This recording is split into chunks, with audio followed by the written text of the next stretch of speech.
is up, y'all? What is up?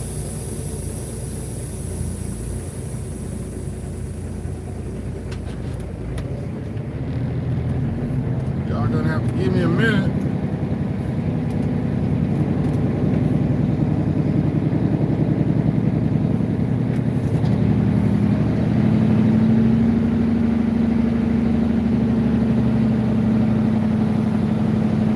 Give me a minute. I'm going to my door, and then we'll be getting to the oil field related stuff. When you gonna get that truck, bro?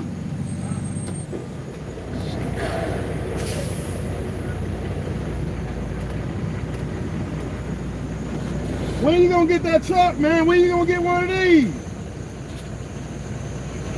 Yeah. You already work here, might as well. Hey, I gotta go to my door. I'll holler at you.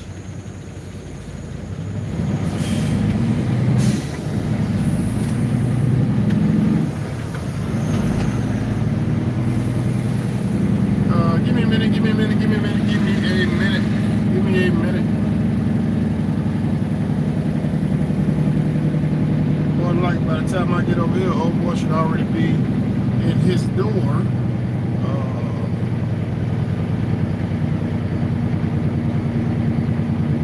There we go. That's a lot better.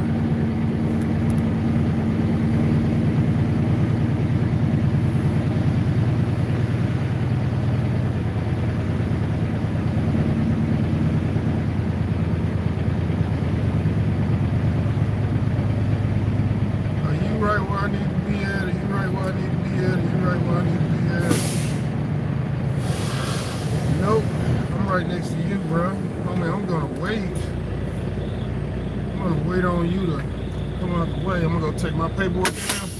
Y'all can watch homeboy do whatever it is he about to do. What is up, bro? Hey, give me a minute. I gotta run in here, drop my paper off, open up my door. By the time I do that, homeboy should be out the way, and I'll be back. So. Y'all just hold tight, and then we'll get to talking about the oil field job. Want to give a shout out to Chasing Andrew Jackson, Tanker Monkey. Chasing Andrew Jackson gave me a couple ideas about some oil field jobs. I'll be back in a minute.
Yeah.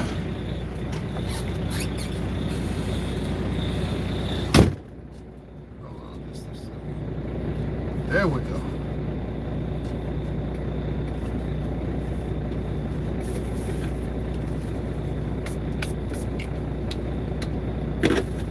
Hold on. It's clean. That's a lot better. That's a lot better.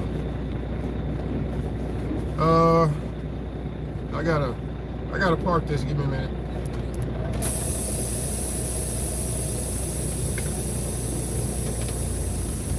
Come on, that's the way, bro. There you go. And we're gonna go over there to tractor parking, and then we're gonna talk about some oil field jobs and opportunities. What's up? What's up? What's up? What's up? What's up? What's up? What's up?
I am the best.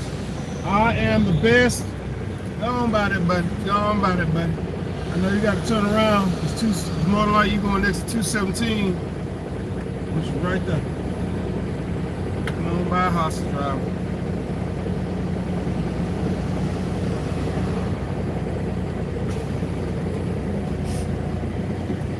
Come on by, hostage.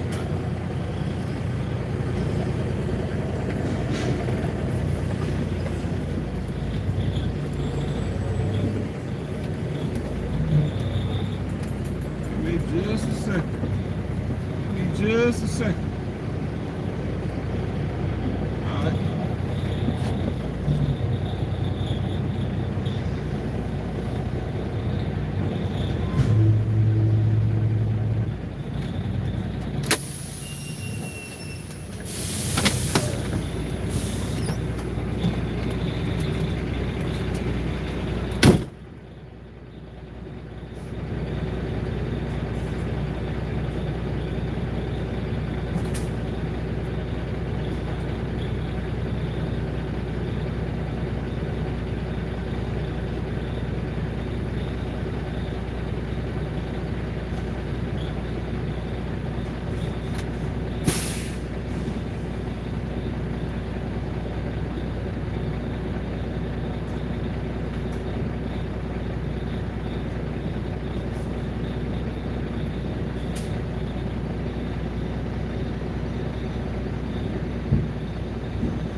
Gotta come around there, open up that door. Trying to be out the way. This dude's already off in the doggone trailer. I ain't even been off my knee to it.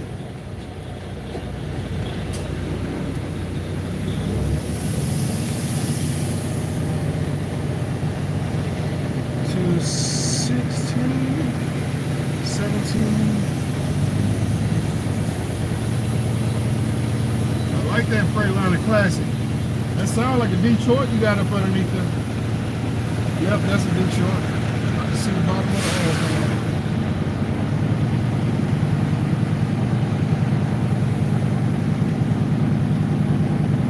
What is up, man? What is up, y'all? Give me a second to get parked. And we were talking about some oil field related jobs. There's a job that I forgot to mention when I was out there with Andrew. When I was out there with Andrew, it's called a water disposal technician, water disposal attendant, water disposal technician. Oh yeah, water transfer is another one. I keep forgetting about that. Shout out to Shaq. Shaq did water transfer for a while.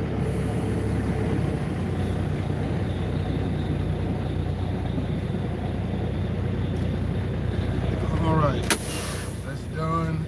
Out the way now. All I gotta do is wait. Okay. Hold on a second. That's a lot better.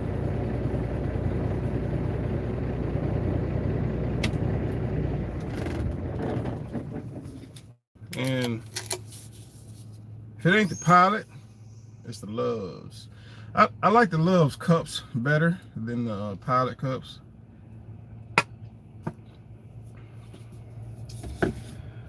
All right, give me a second to get my phone.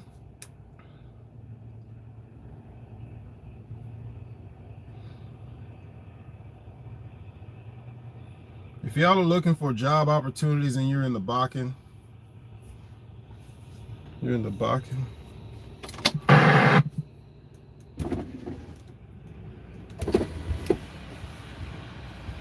If y'all are looking for job opportunities and y'all are in the Bakken, I'm gonna move this right here just a little bit so I'm not in y'all faces much.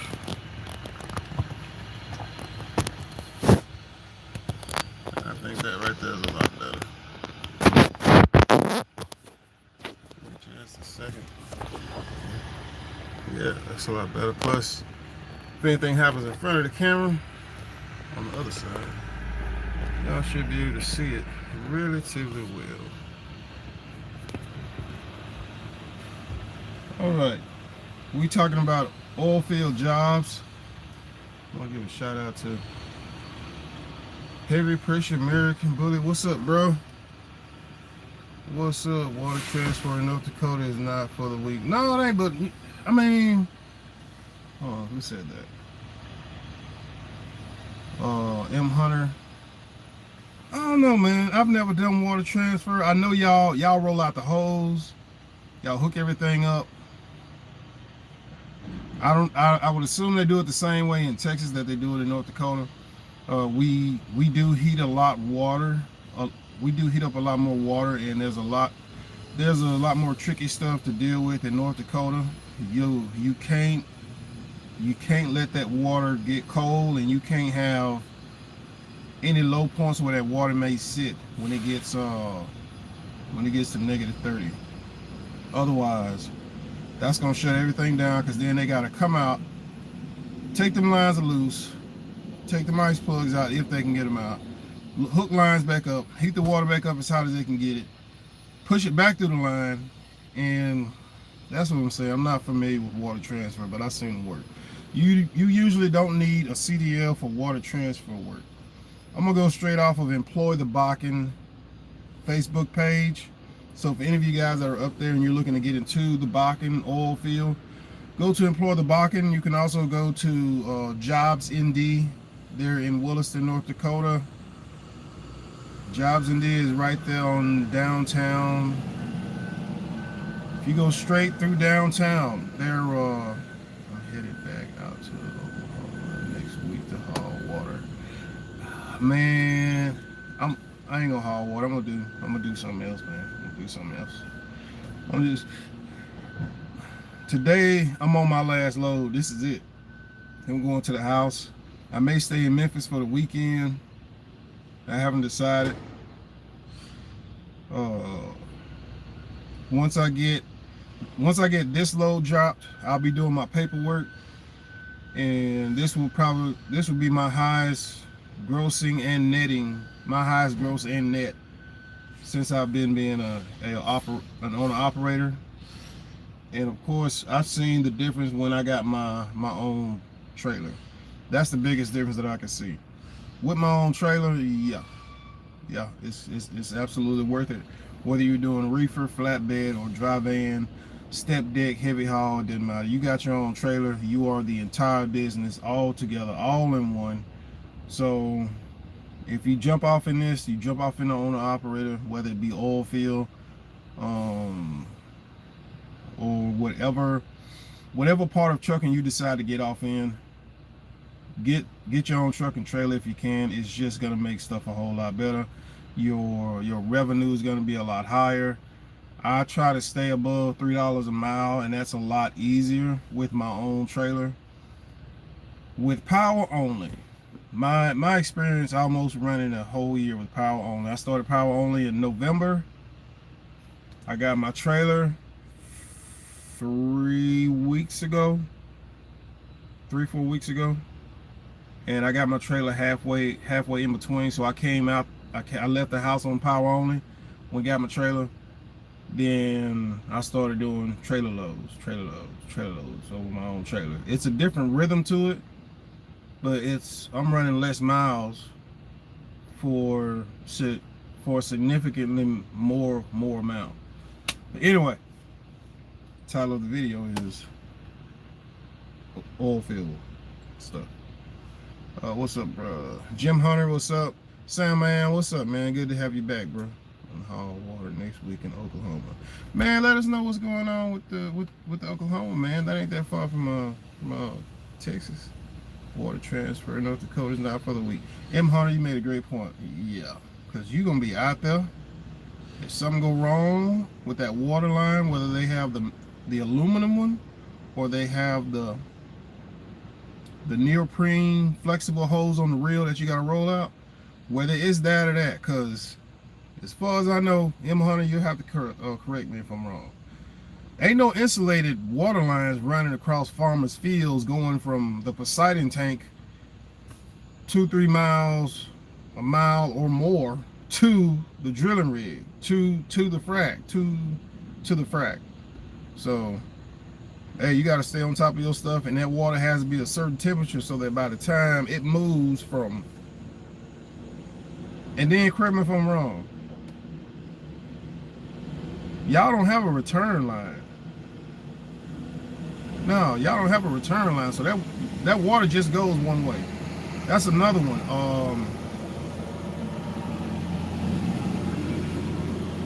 That's another one. Water heater. It's got another name for it, but water heater operator. It's called something else, or it's sometimes called something else. But a water heater operator. It's also called water treater. I've heard it called that. You'll be able to look that job, that position up online. Give me a second while I pull this job stuff back up.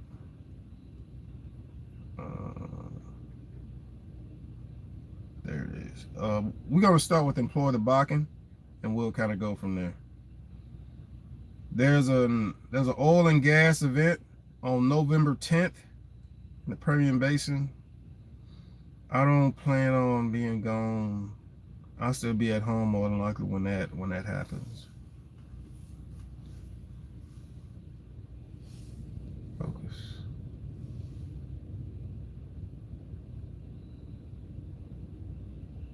Hopefully y'all can see that.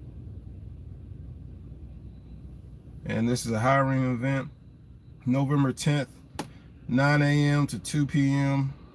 PermianBasinEvents.com. MCM Grand Fundon 6201 East Business 20, Odessa, Texas. Y'all can look that up on Employ the Bakken. It's probably going to be on some of the other oil field job Facebook pages. Let's see, what other kind of job? That's the trucking job. M Team Trucking. Anchors Oilfield Services. If I remember correctly, I could be wrong.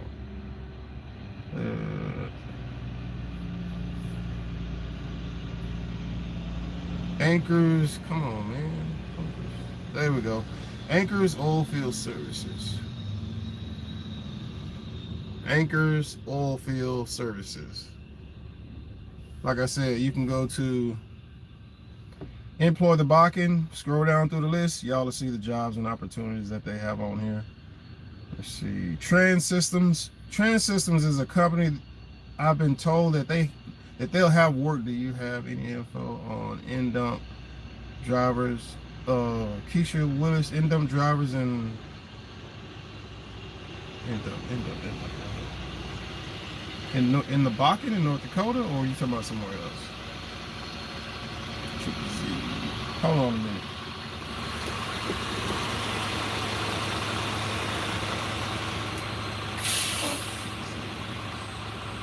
Transport. Keisha Willis, as far as in-dump, I don't know. I know in North Dakota they do a lot of side dump and belly dump when they're doing dirt work. And dirt work has a season.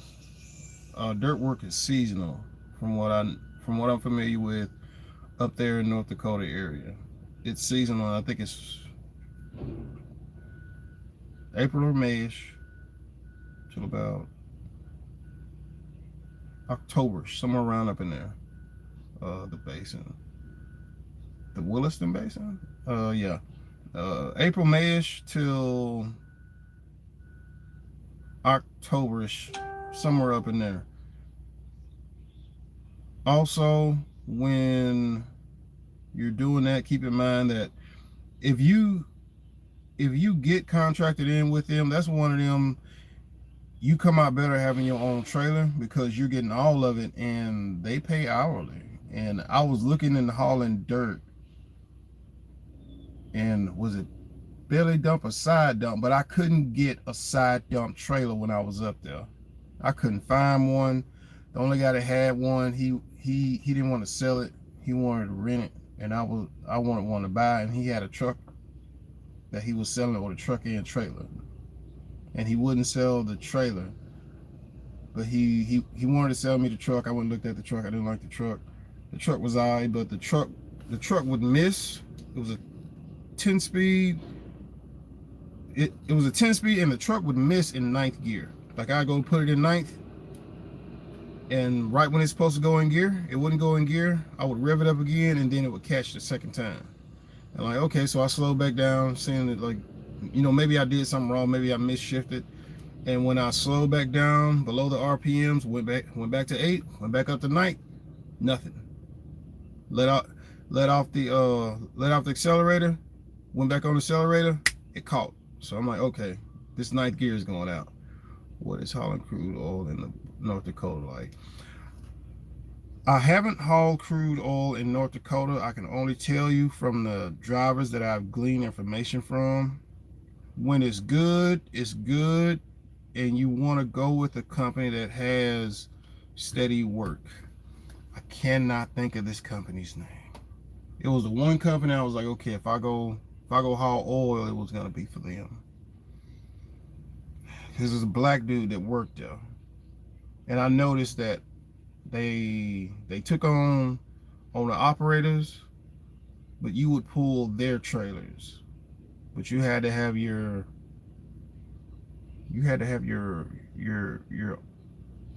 let's see, did you lease on to them?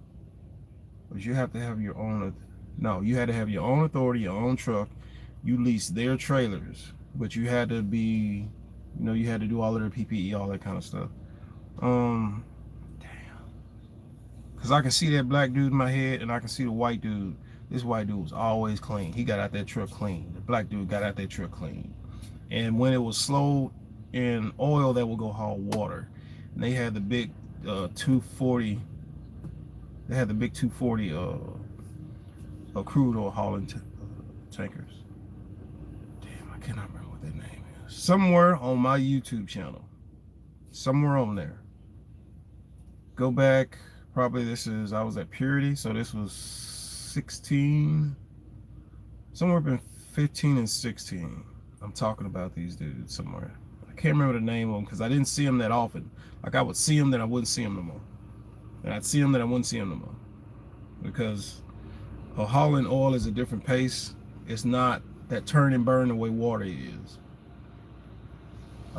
What else did y'all ask me? What is hauling crude oil in North Dakota like? You don't have to worry about the crude oil freezing.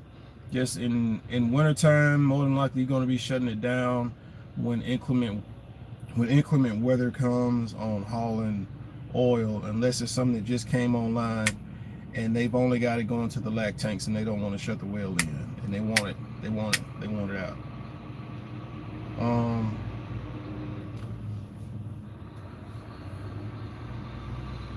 Trans systems over in, let's see, Moorhead, Minnesota. They're also in Sydney. The beet hauling season, sugar beet hauling season might be over with by now. I know you're on an operator. I see you over there messing with paperwork. Trans systems, like I said, employ the Bakken Facebook page. Focus. There we go. Employ the Bakken over there on the Facebook page. You're gonna need a CDL for that one. Another one, North Dakota Drill Pipe Crews. Pathfinder. Here's another one.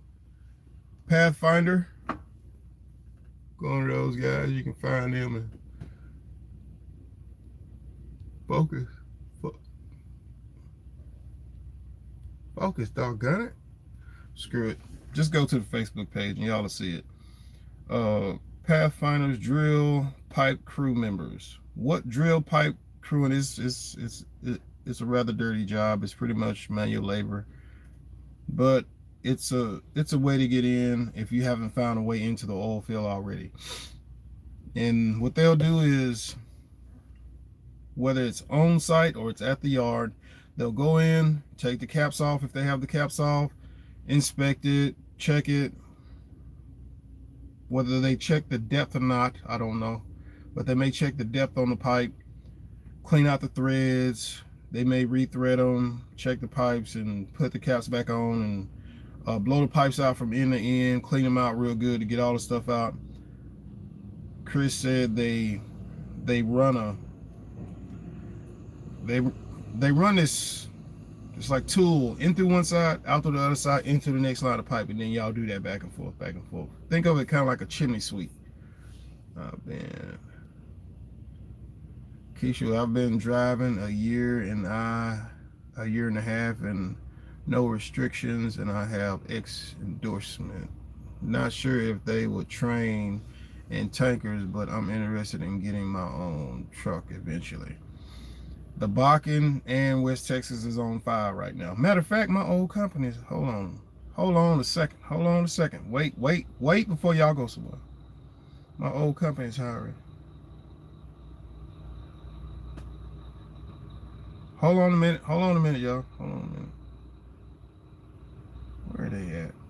Because I seen them on here. They had like a hiring, a sign-on bonus. Come on, man. Where is this at?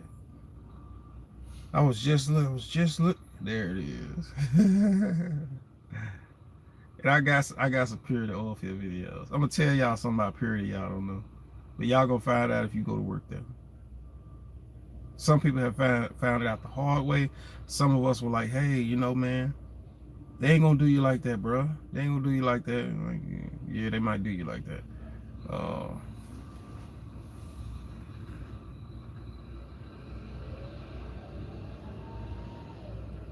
Focus. There we go. Purity Oilfield Services. They got a $1,500 sign-on bonus. What the rent is up here, show y'all that one more time. Purity Oilfield Services.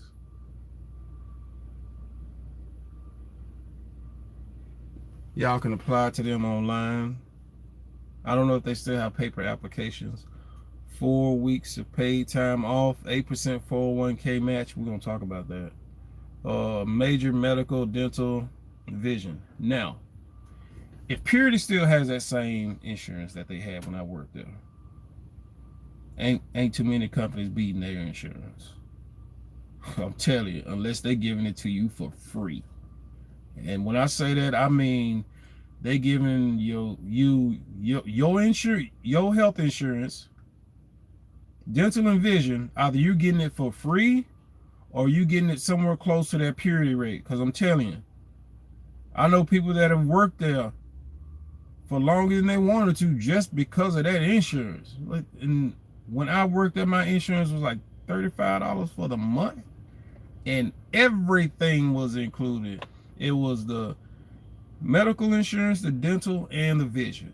That's if they still got the same medical coverage that they had when I worked there. You couldn't beat it. 35, because it was like $45 or something a month. Then if you got the once a year health screening, it knocked 20% off of it, or 20 or 30% off of it, or something like that. But Purity Oilfield Services. So who asked me that? Keisha Willis. All right. I don't know who's managing Purity. I'm not sure who I know now that still works there. I can't complain about Purity. When I worked there, I was looking for a company at the time, this was 2015. They had company provide housing, or you had the option of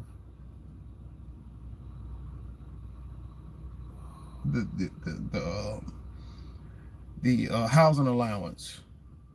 But I think I can't remember how it goes. Go back, look through some of my old videos, and maybe I'm pretty sure I'm talking about this in one of the videos, so I can't remember all that stuff. But we got to get about this 401k match. Hold on a minute. What they were paying me, I had a free apartment, and because I ran as hard as I did, most of the time I had the apartment to myself. Of the 2 years, almost 2 years that I worked there, I had a roommate the equivalent of a month out of those 2 years. Put together, I maybe had a roommate for a month. I think, and I was told this by management, that they didn't put nobody in the room with me because, hey, like when it was time to go get it, I went and got it. 8 loads a day, it didn't matter. Like, it was time to go get it, I went and got it. They called, I picked up, I went to work. But it's like I didn't have much else to do, so I'm like, hey, let's go. So with the free housing allowance that they had at the time, I wasn't really spending money on anything. So that was one of the biggest benefits about Purity. Let me see what my battery levels. I'm good. They will a good solid company, man. They will train people up on tankers. They should. When you get to the oil field and you go to take your test drive, don't take your hand off that shifter. Like when you get to the oil field, your hand stays on that shifter unless you're making a turn or doing something. And if you ain't got that as a habit, when you get to the oil field, you get to drive on them oil field roads, you get up there in North Dakota, your right hand stays on that shifter. In case something happens, you can knock it down or you can pick it up. They got a $1,500 sign-on bonus, and they're hiring in Williston, North Dakota, and Douglas, Wyoming. Hell no, I'm not going to Douglas, Wyoming. You can have Douglas, Wyoming. Williston, okay. And also another thing I liked about Purity, they will train you up on other stuff. Like they have tankers, flatbed, and when one of them slows down, they'll pick up the other one. So if something slows down or they got people full on one thing, they'll have you hauling some pipe going here and there. We're going to talk about hauling a pipe in a minute. They also have Winch Truck, which if you go to work there, you make sure you learn how to do Winch Truck. You tell them that, okay, I want to learn to do all of this stuff. I want to be familiar with all of this equipment, and I want to be the best at it. Sell it to them. You want to learn Winch Truck. Winch Truck is kind of a business in itself. If you got a truck that is a winch truck setup and you got the winch on it, that's kind of a business in itself, because you can haul stuff with just a winch truck. It's like a bobtail with towing ability. But anyway, don't worry about that till you get there. Purity, they're not going anywhere. They're not going out of business. More than likely, they're not going to be selling what's up there in Williston, North Dakota to anybody. So you don't have to worry about them going anywhere. You can check them out at purityoilfieldservices.com, careers, or go to Jobs ND. Let's see, potential earnings, 115,000. Yep. Medical, dental, vision. It's damn near free, or at least it was when I was there. Like I said, 25 or $45. If you didn't get the free health screen, it was like $45 or $50, and then it knocked it in half. It knocked it in half if you got the free health screening, and your family got the same insurance at like a discounted price. Their insurance, man, you couldn't beat it. All right, now we're down to you also have 4 weeks paid time off. Let's see, that's after a year. You'll be surprised how convenient that paid time off comes in handy, because you're gonna have some off days anyway, but then those 4 week paid time off comes in handy. Like if you want to go take a trip somewhere, what I did was I just didn't take any personal time, and then when I did take that personal time, $150 ain't that snipes? What's $150 to my $150 an hour to haul oil? Appreciate all the info you and Chase and Andrew put in the videos. It's all good. It's knowledge and information that I got, and I'm just sharing it with y'all, man. Randall Sloan, they will train people up on tankers. Purity did. They did when I was there, because I didn't have. I had drove a tanker before I got there, but I didn't have like tanker hauling experience.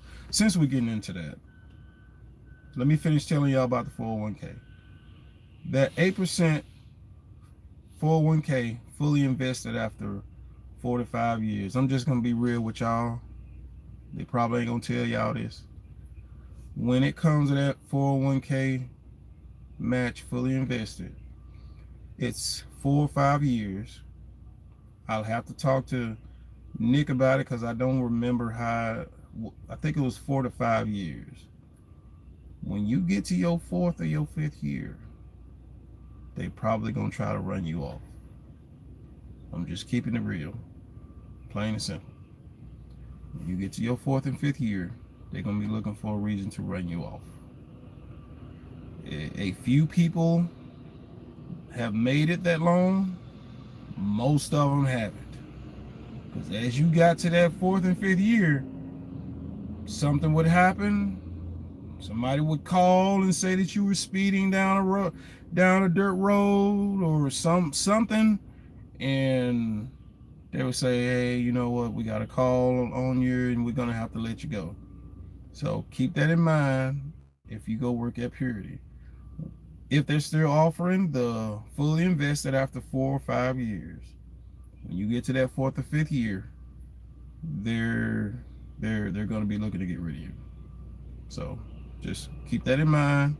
I don't know if it's still under the same management that it was back then. I know the Atwells aren't managing it, I don't think, anymore.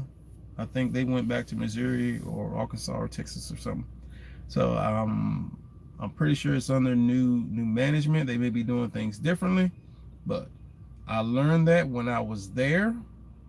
I didn't believe it when people told me, but then I started seeing it, and then people that I know closely, who Mississippi, Alabama, Georgia, they live over there, that we've had conversations about it, and we were like, hey, you see what's good? You see what's up, right?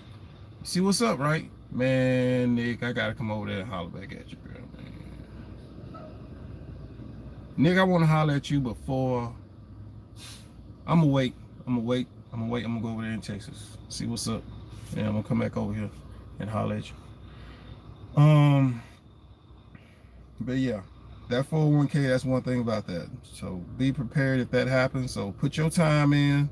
I hope they still give a housing allowance. I don't know if they do or if they don't. If they do, awesome. Take that housing allowance.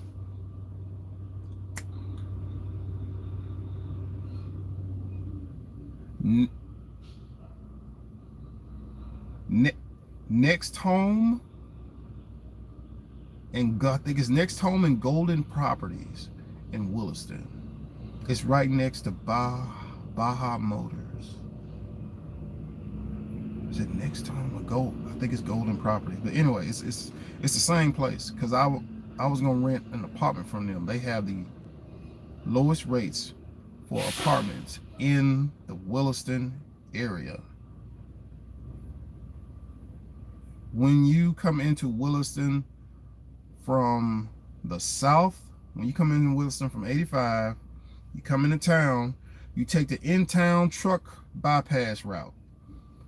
Before you get to that light where you have to turn to follow the truck route, they're on the right side of the road, and it'll say Golden Properties or Next Home or something like that.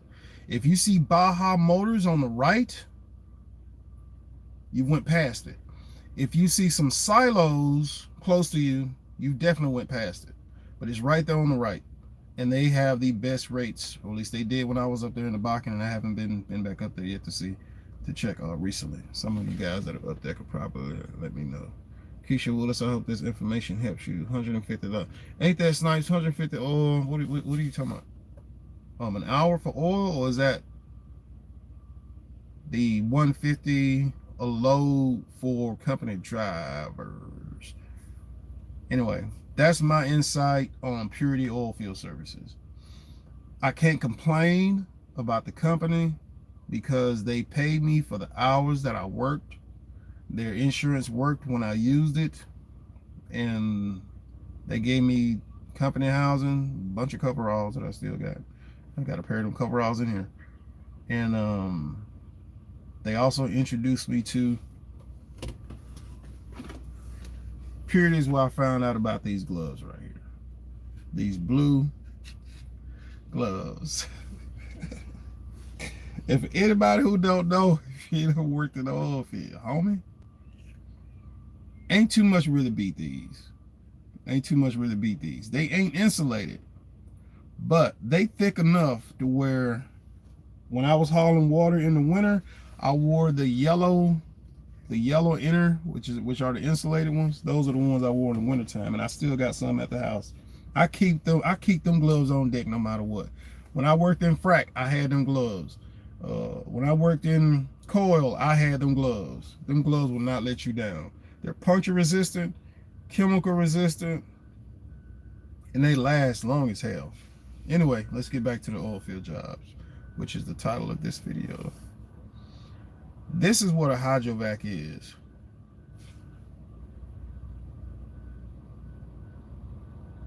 Shell Oilfield Services and focus, doggone it. Hopefully y'all can see those words ain't on the screen. Did they force you to take the vaccination? Not anybody forced me to take that. But shit, focus. Come on, man. There we go. Shell Oilfield Services, and once again, go to employ the Bakken. So you're gonna need a CDL to operate the hydrovac truck. And yeah, I do have a video on my YouTube channel of what a hydrovac is. Give me a second, because I was explaining this to somebody, and wait, that's on Facebook. I think that video's on Facebook, so you'll have to go on Facebook and you'll see it on Facebook page, JPTV3000, which I'm pretty sure is linked to, yeah, you can see it.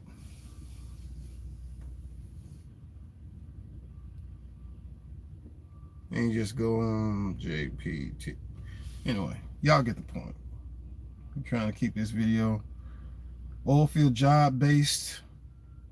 Shale Oilfield Services has immediate opens for experienced hydrovac operators, technicians, and CDL A and Class B drivers.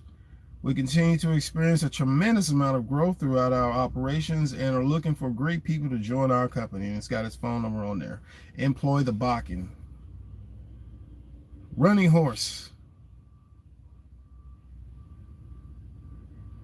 Running Horse is a tier 1 oil field company.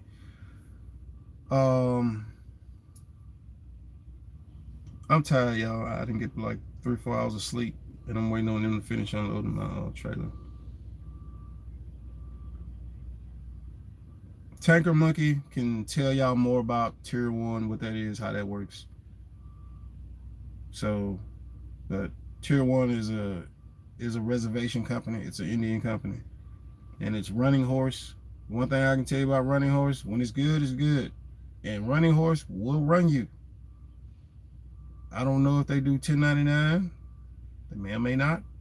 I don't know if, I don't think Purity does 1099. But I think Running Horse will do 1099. But like I said, I haven't been up there in a minute, so I'm not 100% sure. But if you go to Running Horse, they want somebody who's gonna be there and come to work and do your job. So don't go up there to Running Horse playing around. Let's see who else is on here. Foremost Well Services. This is gonna be workover rig. I have said it once, I will say it again. If you're going to go do workover rig, if you ain't about working, don't bother them people. Do not bother them people, bro. Let's see. JobsND.com. What's up? They've got some jobs available from Watford City to Tioga. Jobs available: truck driver, Hoveland Hot Oil Services, Hoveland Hot Oil Services, commercial cleaner, carpet cleaner operator in Big Butte, maintenance manager in Emerald Ridge Apartments. Ooh, that's another job. Hey, any of you guys that have any HVAC, facility maintenance, they have positions up there for like a apartment maintenance guy. From what I remember, the man camp and apartment maintenance manager guys, they usually get a free apartment. And the man camp usually work the same way. If you worked at the man camp, they usually let you stay there for free. So if you're a chef, if you have experience of cooking for people, Target Logistics is still up there in that area. Target Logistics and somebody else is a man camp you can work at. That's another one of those positions I keep forgetting about when I'm talking about oil field jobs. Drilling supervisor. Let's see, Williston. General construction laborer, McGrath Rent Corporation. Class A CDL driver, G-Style Transport. If you got a CDL and you're watching this and you know that you're going to the Bakken, apply for G-Style and apply for Purity Oilfield Services. What G-Style has to offer, I don't know. But matter of fact, I think I'm leased to them. Did I send them all my paperwork? I have to call them to see. I think I'm actually leased on to G-Style, because I filled out the paperwork, emailed it to them. I think I'm leased on the G-Style. I might still be. Give me a second. JJ Rental, $29 an hour. What? Housing included?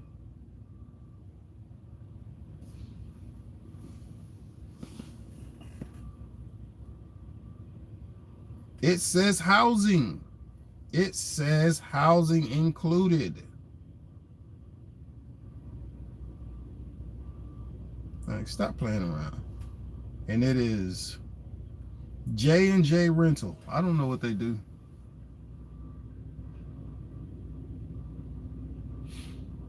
And it says apply in person at 242 Main Street in Newtown. So this is actually on the reservation. I don't know what they do. More than likely, they probably haul water or something. Who knows what.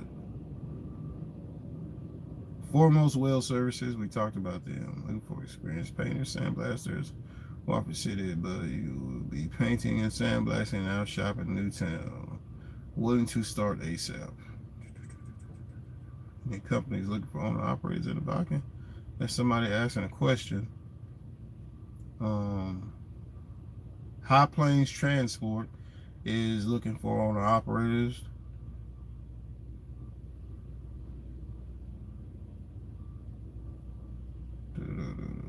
Karen Transport. That's another one. Karen hauls Sandbox and water. My bad. Karen hauls Sandbox. I don't know if they phased out their pneumatics. And I'm trying to remember. I know I got some driving around Williston videos and stuff. So, and I know I've networked with some of them guys that were up there when I was up there. Karen Transport. I know they did Sandbox. I know they do Sandbox up there in the Bakken. They're also in Oklahoma, I think. Because the guy was telling me that they didn't have any place for owner operator at the time there, but he said I could go over to Oklahoma or Wyoming, something like that. But I would need to get a wet kit on my truck. Anyway, Karen Transport, they haul sand, and they're probably going to be looking for owner operators, if not owner operators, at least drivers. So Karen Transport is one. Owner operators with a flatbed step day. How Trucking. This company right here called How Trucking. Man, what is up with this focus today? How Trucking. And like I said, you go on Employ the Bakken. You can see all these job listings and opportunities on here. This is what a hot oiler truck looks like. It heats up the water.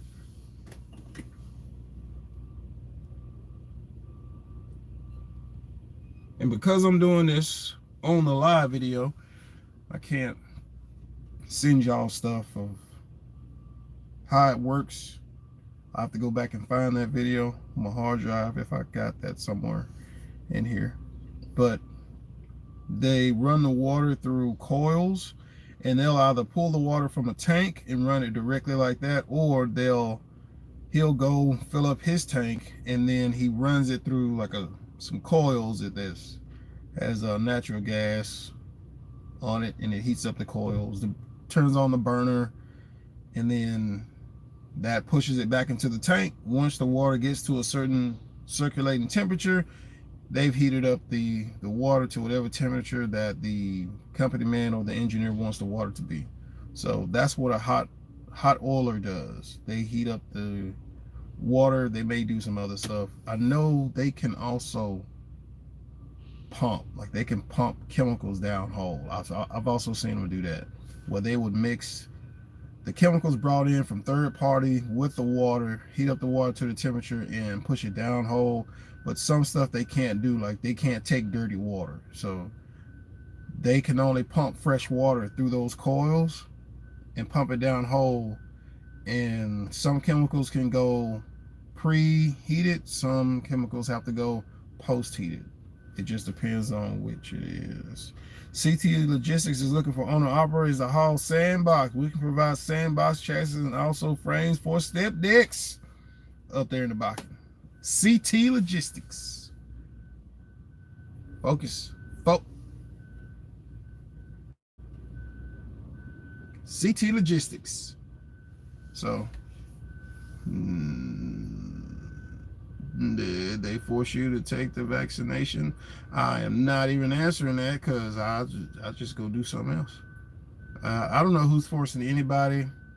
I heard something about that, but when I heard, I just ignored it. Somewhere, wherever it was on television or so, I just ignored that. Now, where I work, when you have your own truck, what's the percentage you hold for taxes? I'll hold 1/3 for taxes. Would you invest in a Sandbox trailer?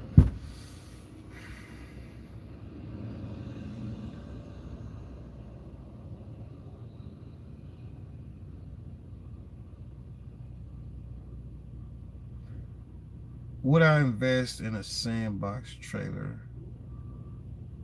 If it's a Sandbox, I can haul containers with it too. You know, like if it's got more than one option, because some step decks have they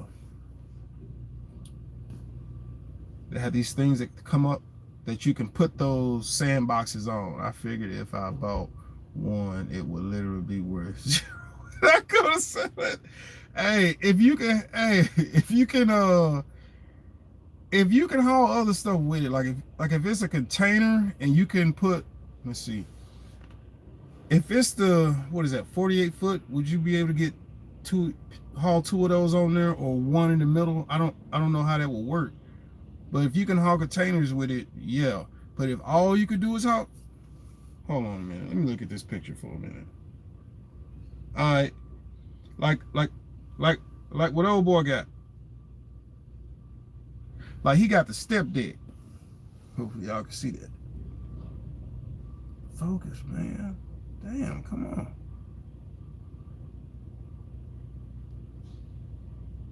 Anyway, he got the step deck. And he hauling the sandboxes on the step deck.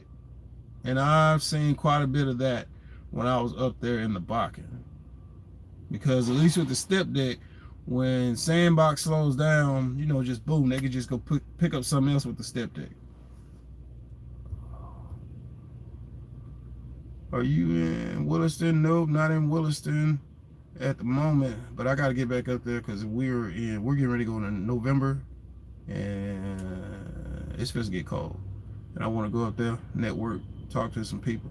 I will buy the step deck set up. Yeah, Andrew, man, the step deck set up. Yeah, and I don't know about now, but you could have got a good price step deck, or just wait till the market falls off. I'm telling you that equipment's gonna be dirt cheap. So you're in a good position. Keep doing what you've been doing, and do like them suit and tie guys do. They buy up when it's low, and then they expand to a point, and then usually between the election cycle or OPEC meetings, which are every so many years, they know that okay, be getting ready to get prepared for something that may be coming. And if you keep your eyes and ears open, especially if you're working in something that's midstream, or well, I put it like this: if you're working in frac, coil, wireline, hauling water, not so much. I don't know about sand, but if you're working in frac, coil, wireline, you're gonna have an opportunity to be around the supervisors, company men, when they're, you know, when they're talking about what's going on here, what's going on there, what they're hearing. You know, you just kind of listen, and you know, pick the game, listen to what they're talking about. Because I've been put in some good positions because, you know, company man, supervisor, we were talking, having our safety meeting in the morning time, and you know, they get to talking, and I'm just listening. And I was watching the oilfield market, and I'm listening to what they're talking about, and I'm seeing what we're doing with our contracts, where we're picking up work. Okay, we're gonna go do these wells. Now we're not gonna do those wells. They're gonna hold off on the work in Kildare for now until such and such a time. Like little small stuff like that. You'd be surprised, man. It'll give you an insight on, you know, like little small stuff going on that sometimes you can put yourself in a better position with that. Doggone it.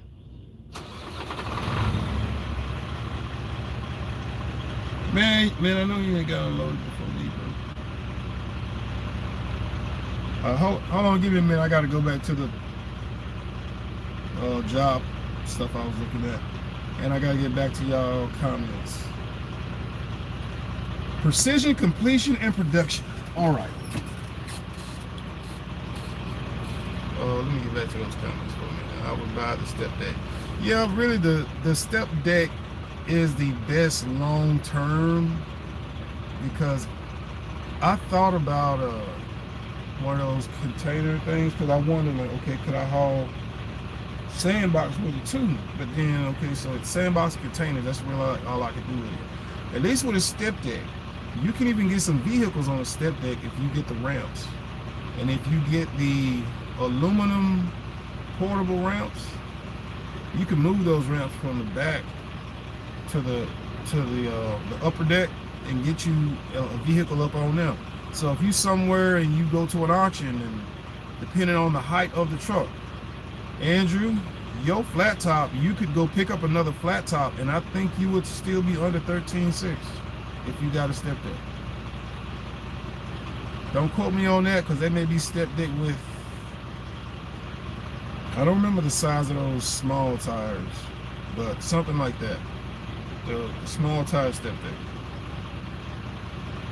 And let me get back to Pathfinder inspection and field services in North Dakota.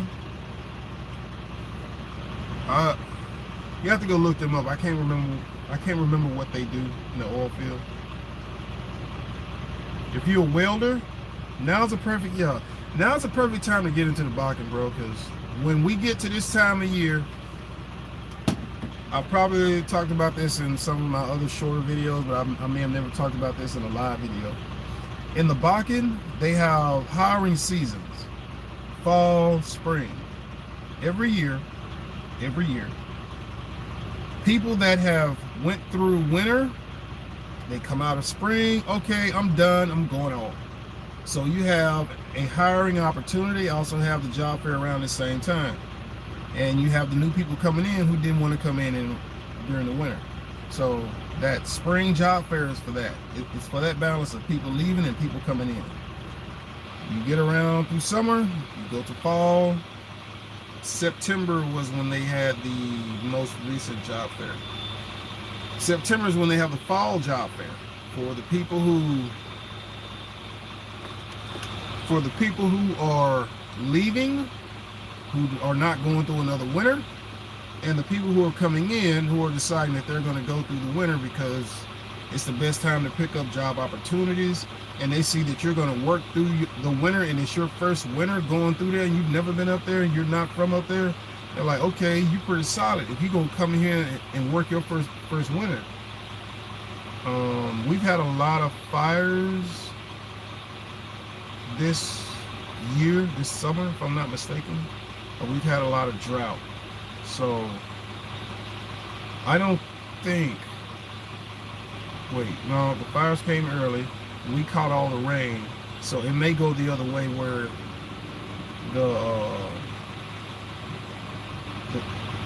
the Midwest may catch the snow this year. But I wasn't up there to kind of keep up with that stuff in the Farmer's Almanac. Let's keep going to the jobs. Precision, completion, experienced rig professionals. $3,000. $3,000 hiring bonus for experienced personnel. Precision, completion, and production services provides a full slate of services. Completions, workovers, abandonments, well maintenance, high pressure, and critical well services. Y'all can check them out online.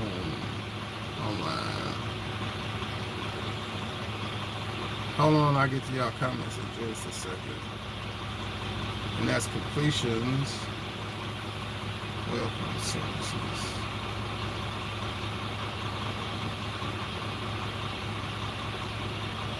And I'm pretty sure. Oh yeah, you can also go on Craigslist and find some job opportunities up there in the Bakken. Twin Falls Oilfield Services is hiring for night water haulers and day gravel haulers. Somebody was asking me about in-dump Twin Falls Oil Services and free housing for our drivers for possible same-day hire. What? So, Employ the Bakken. Go onto that Facebook page, Employ the Bakken. And it says it right there. You can look up Twin Falls Oil Services. Check them out.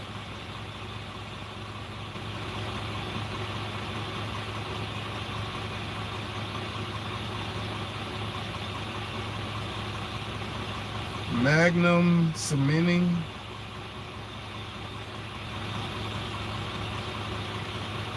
When it comes to cement, if you ain't about that work, leave them people alone. When you think of cement, think of work over rig on the ground. So if you ain't about that life, leave them people alone. Magnum Cementing Services. High Cal Solutions, looking for welders and fabricators. This is in Williston. $16 to $35 an hour. Trust Trucking in Sydney, Montana. Once you get to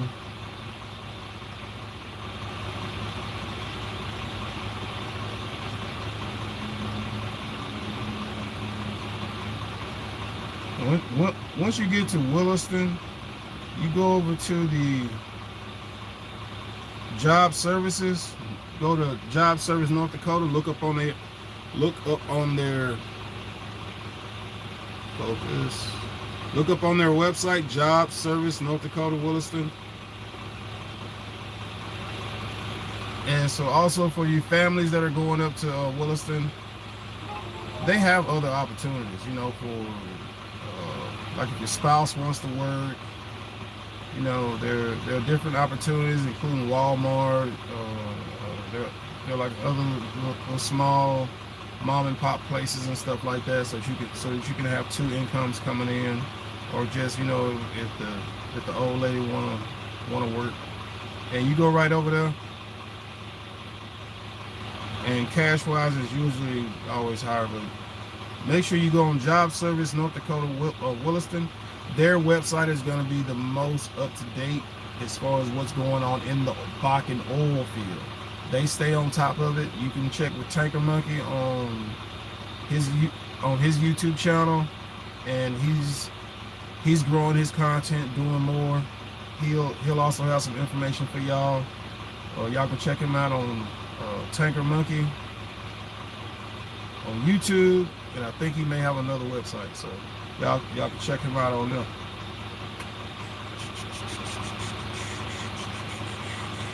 Pathfinder, I think I talked about them. They also got office jobs and stuff like that, you know. But yeah, I think some of these are. Give me a second, man. Give me a second, man. Bakken jobs.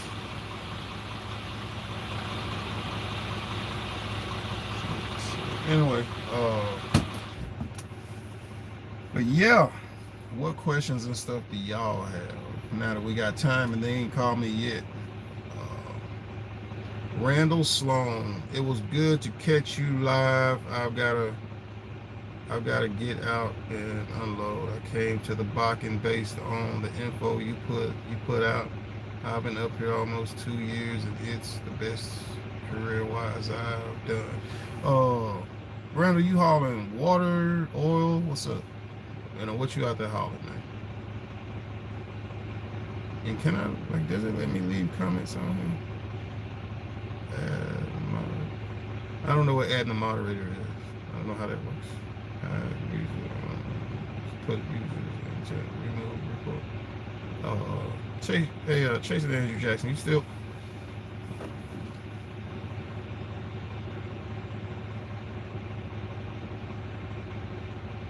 And he might be doing something.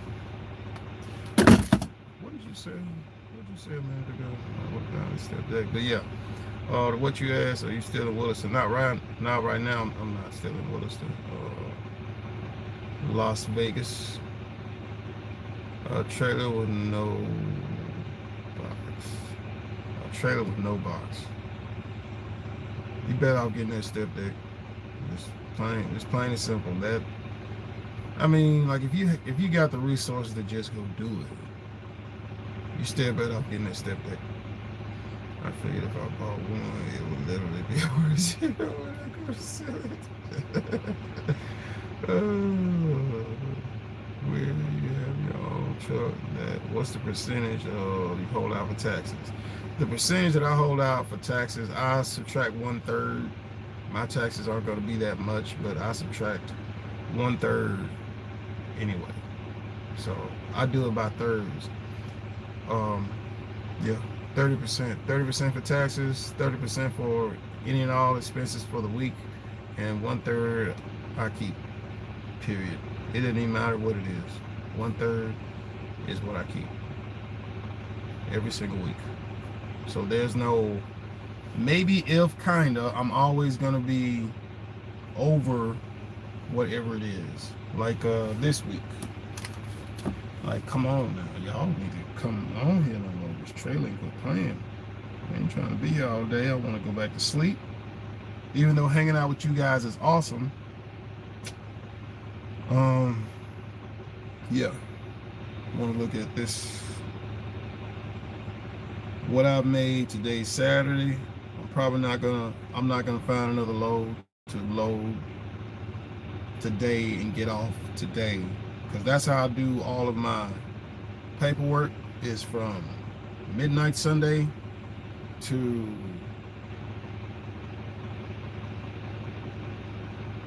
00 Sunday to 12:59 Saturday. And I do all of my paperwork, all of my loads. It comes in, it goes in.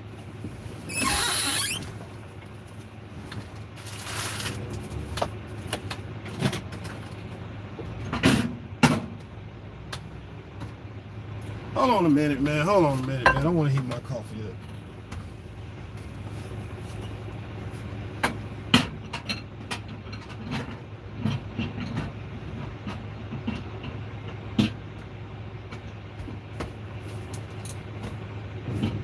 Give me just a second.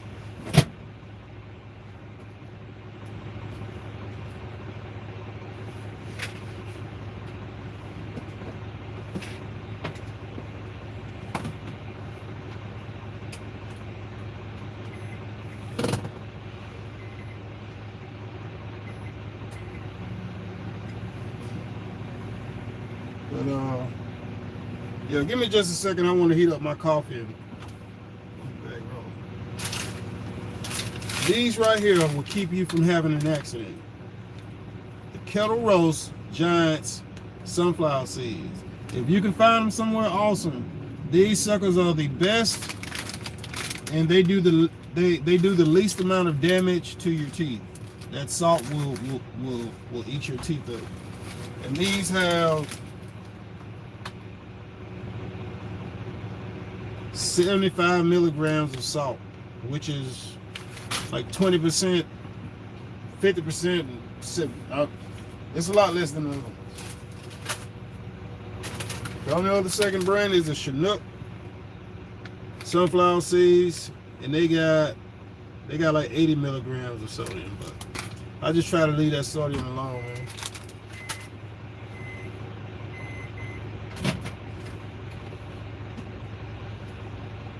That's what I'm talking about. That's what I'm talking about. Get you someone that loves coffee. Actually, Pilot coffee does taste better. So shout out to Chase and Andrew Jackson. Tanker Monkey, y'all don't have Pilot. Y'all have the Sweet Crude out there in Grassy Beach, Killdeer. And shout out to Folgers. The Folgers single packs, awesome. Just put them in there, you good to go.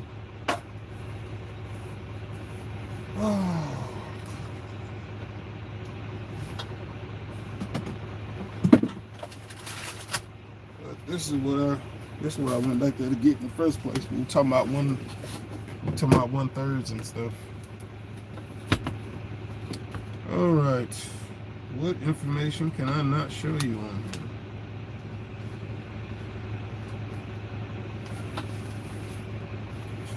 Give me a second.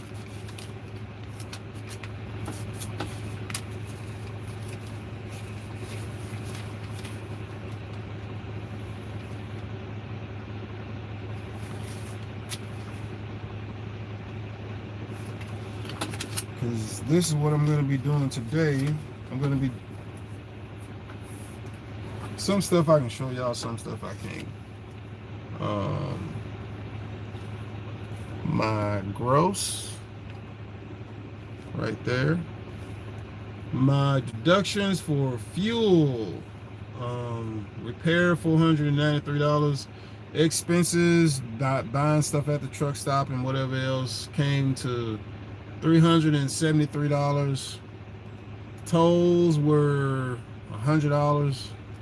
IFTA, because I paid my IFTA quarter for the third quarter, was $84. Gross net after that was $48.04 minus 30%, so minus 1442. I took home $33.62. That's after everything. And this was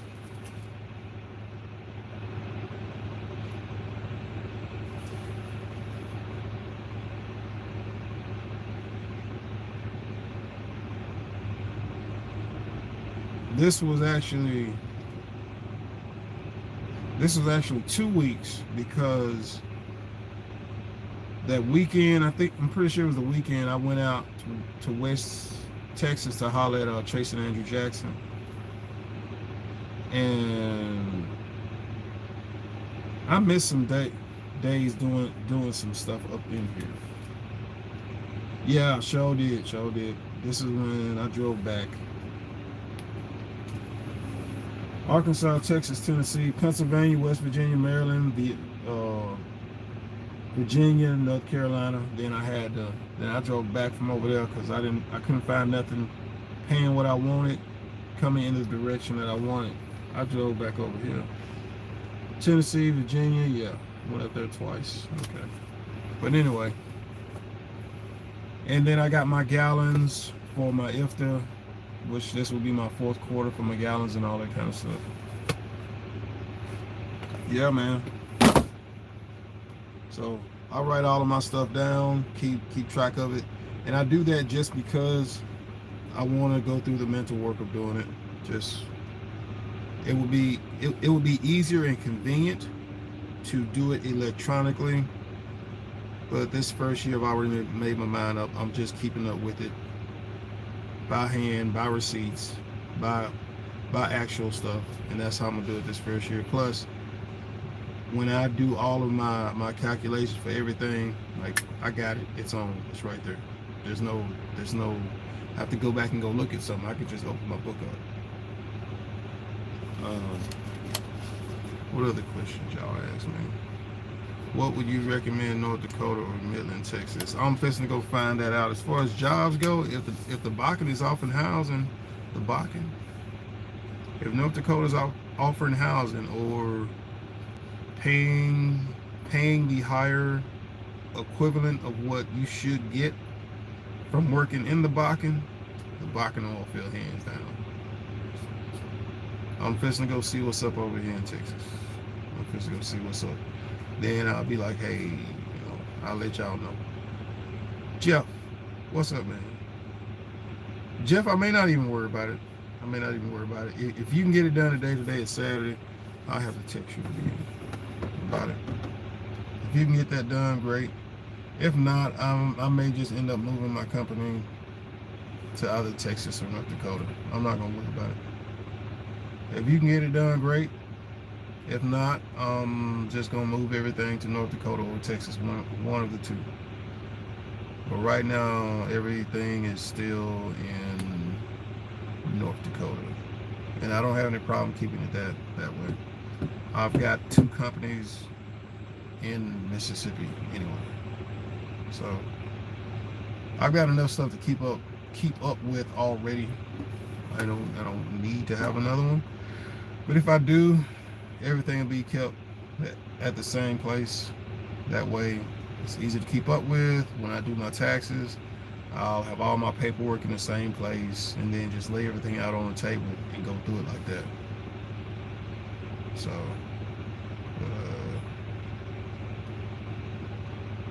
what other questions do you guys have, or what else can y'all think about? Shout out to Chasing Andrew Jackson and Tanker Monkey.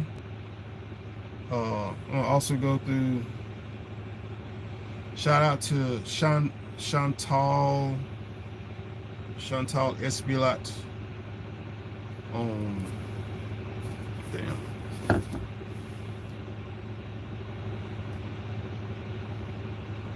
Chantal Espilat. I hope that ain't backwards. On YouTube. Trucking vlogs and tutorials. I already said shout out to Chasing Andrew Jackson. Shout out to Chin Fat. That dude has really helped me out when it comes to editing on Premiere Pro. Frontline documentaries. Frontline PBS. What are you trying to do work-wise when you get back in the oil field? Frac fueling was a fun job. I enjoyed that.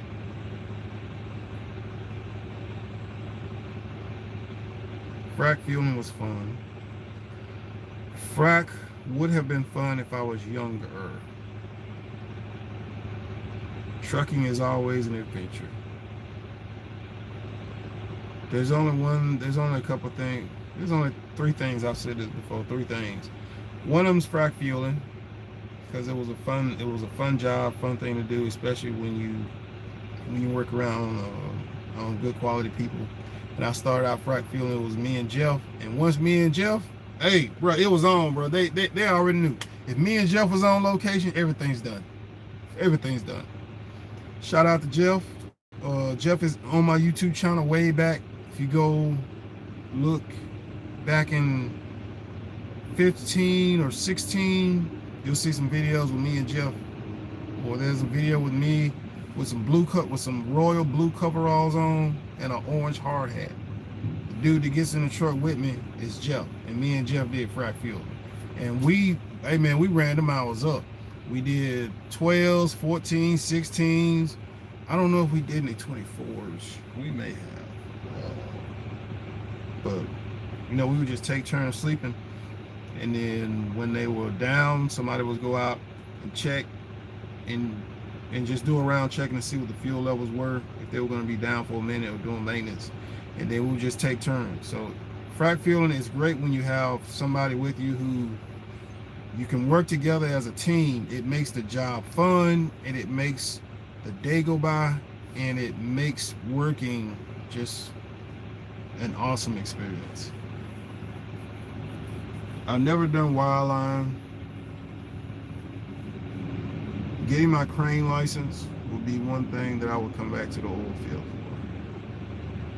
for. And I'd come back to the oil field for coil and the right amount. And I got to call Tyler back, because Tyler asked me, hey, what would it take you to come back to the oil field? And I'm like, he was like, well, what if you're making such and such? And I'm like,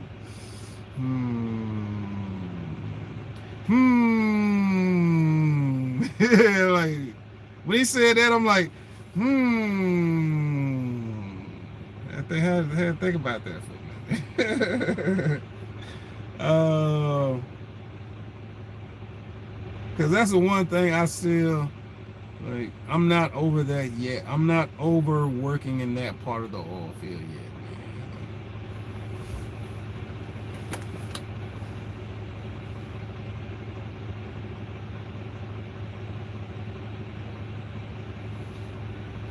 I'm not done with the oil field yet, because there's still more stuff to learn.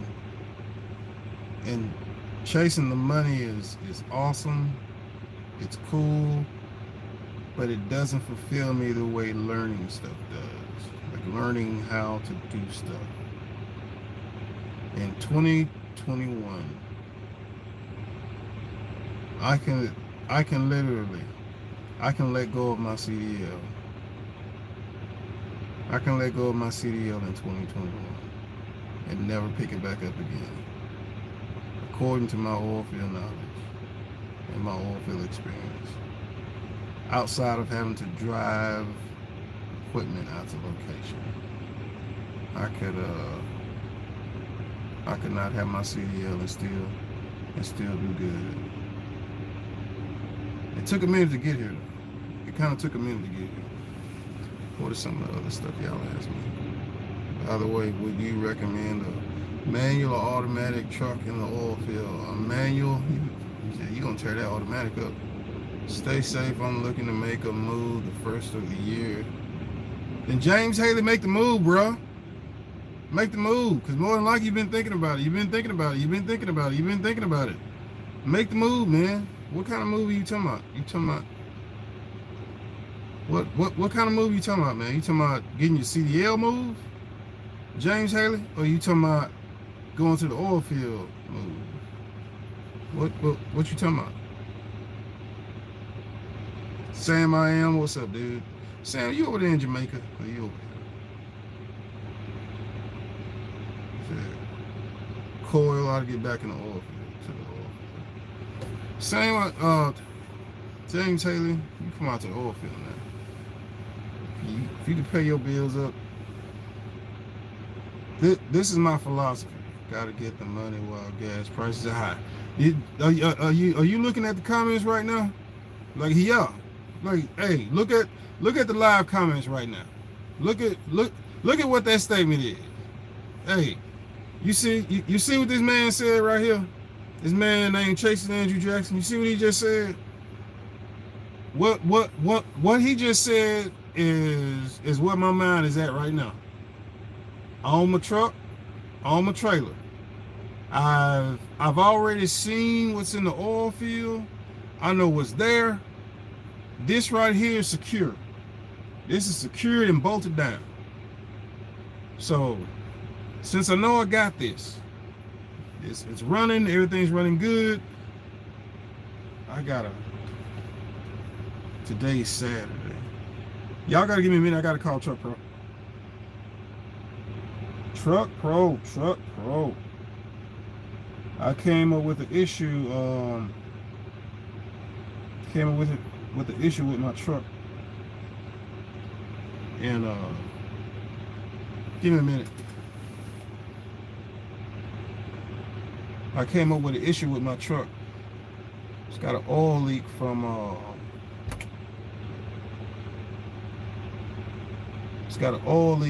my bypass oil filtration hose, and I need to get that taken care of because I noticed it's the way that it's leaking. It's telling me hey, do y'all make the hydraulic hose connections, like the crimped on hydraulic hose connections up to 120 psi? It's a 14 millimeter to, it's off of a, damn, man. So you don't have any 14 millimeter, and then it will be 14 millimeter to a JIC. Who in the Memphis area does make stuff like that? Connector, you said connector specialist? Okay, I appreciate that. Thank you. Give me a minute. Hold on, y'all.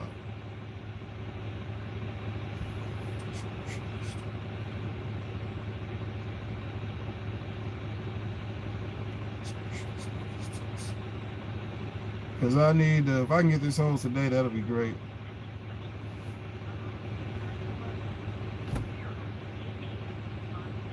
Monday through Friday. That's probably where they got the hose done from too. It's not that far from here, but they're closed. But anyway, back to what we were holding a conversation about.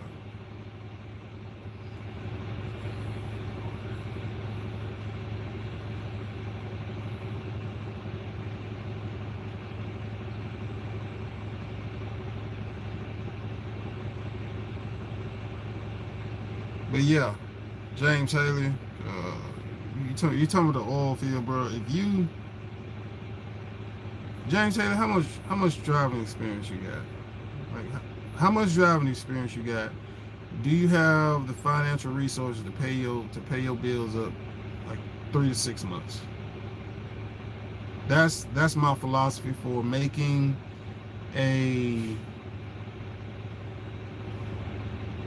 That's my philosophy for making a location career move.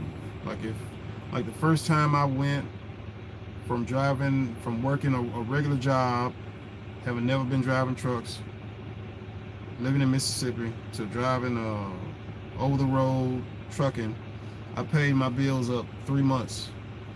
So 3 months I didn't have nothing to think about or worry about.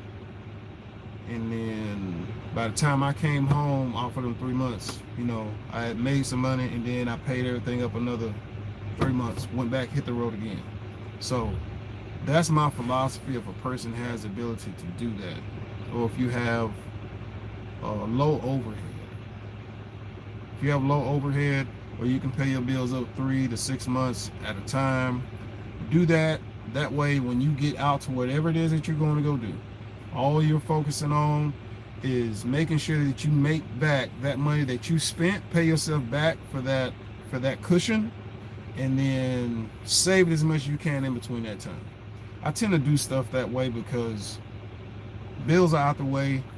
Because even now, I just routinely pay my bills up 2-3 months at a time, at least 2 months. I don't pay nothing month to month. That's a waste of time. I pay it 2 to 3 months, at least 2 months, 2 to 3 months at a time. Plus, if something was to happen, who knows, something hits the fan, I've got a period of time between when any amount of bills are due. I do the same thing with my trucking insurance. I pay my trucking insurance usually 3 months. I pay it 3 months at a time. Like the rest of this year, let's see. Those three, November, December, and January, are already paid. And if I adjust my insurance down, those 3 months will probably turn into 4 or 5 months. But anyway, what else were we talking about? 8 years, taking the only thing I have is a car payment. Man, quit playing, bro.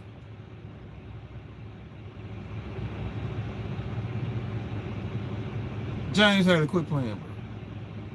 Quit playing, bro. All you got is a car payment.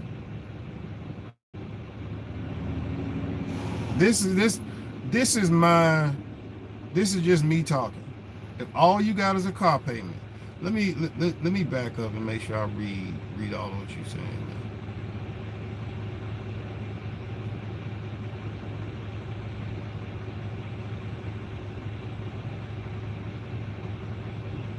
New Vera's another company up there in the Bakken. Mr. T88 got offered a frac operator position with Cal Frac. I respect. Oh, Mr. T88, what's Hey, that's hilarious, bro. The way you put that. I gotta read this if y'all ain't looking at it. Mr. T88 says doing water hauling now for the Vera. Got offered a frac operator position with Cal Frac. I respectfully decline because I like the freedom of water hauling. It pays good. Hey, bro. Hey, frac is alright. Frac is cool. It's just I like not having back pain. I like frac was fun. Just I wish I was younger for frac. When you're in your 20s, when you're early 20s, frac is fun. Hell yeah. But as you started getting older, frac ain't fun. Cause bro, I got a picture either on Facebook or YouTube, and it's me laying down in the crew van on the crew bus. That day, every guy that I worked with remembers that day, because we had never had that bad of a rig up.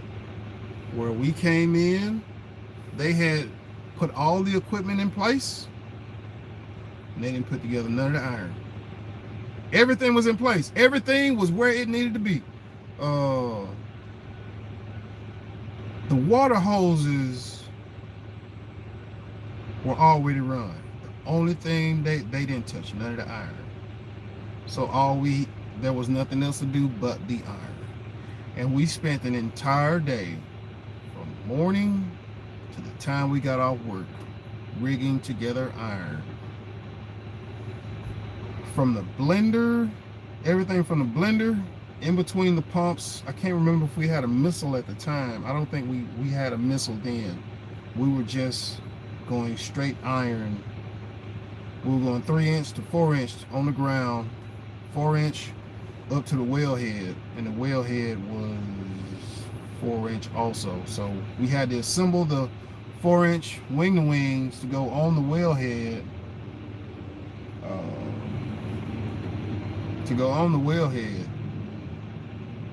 Yeah. And so we would pick those up with the crane, put those on, but we had to put all those together. Then we had to put everything together on the ground, going all the way back to the pumps. And so while some guys were working on the iron on from the wellhead back, the other guys were working on the iron from the blender going to.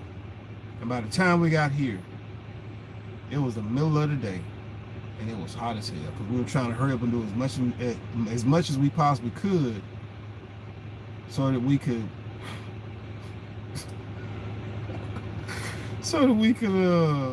try to get through as much of it as we possibly could before it got hot.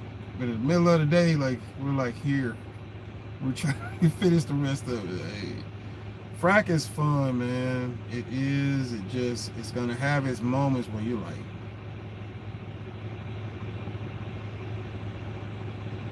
but then there's gonna be times when you can just go to sleep.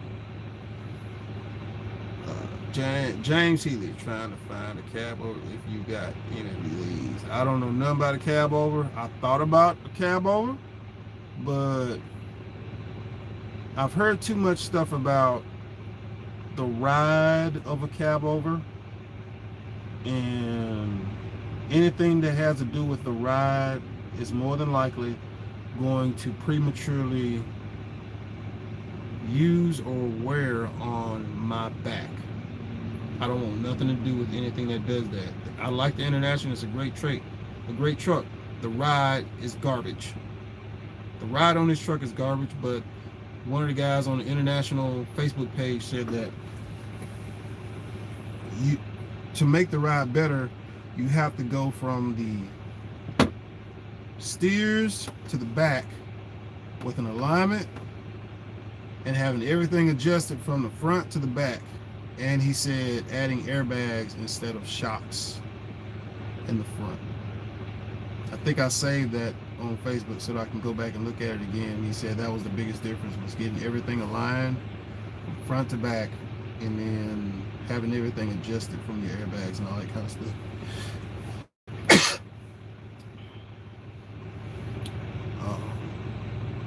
James Haley trying to find a cab over if you got any good leads. No, I don't know. Paid off my house last year. James, quit playing, bro. Quit playing, man. James, you could come out. You come out to the oil field, unless OPEC does something stupid. Unless OPEC does something stupid, we're good for the next 3 years. I'm going to say 2 to 3 years. We're good. We should be good, unless OPEC does something crazy. Need a truck with the maximum amount of space on the inside, trust me. I mean, next to me, old boy's in a Freightliner Classic with the condo. And yes, what Tracy and Andrew Jackson said, yes, you want the truck with the most amount of space for the most amount of comfort if you have to live or sleep in that truck. And I have no problem living and sleeping in this truck. I got plenty of space with the exception of this thing. This thing's got to go. This thing's got to go. And the reason is this thing right here has to go Focus. When I sit back here, like this is it. So even when I'm here, I can't actually sit up. So going to sleep, waking up, it's like this is my life. I'm getting rid of the refrigerator. Hold on a minute.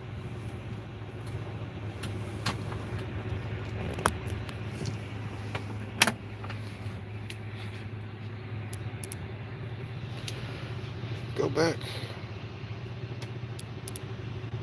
I'm getting rid of the refrigerator. The microwave I might keep, and then I'm gonna, like the guy I bought the truck from, he made this. So what I'm gonna do is I'm gonna add on to it going up, like he's got the frame here. I'm gonna come up with the same kind of wood and all that. I'm gonna come up just like this, just like the way this is here. I'm gonna come straight up. I'm gonna bring it right along this wall. I'm gonna put a rubber mat in between here and the wood, and I'm gonna get a bracket to go here, and I'm not gonna take it any higher than this. That way I can still open and close this window, and I still have access to this window. But that's some sunflower seeds. Matter of fact, I've used the microwave. I'm gonna have to leave that door open. Putting all the sunflower seeds back in the microwave, because that's where I keep like dry food stuff in there, and I don't really keep much other than some packs of coffee.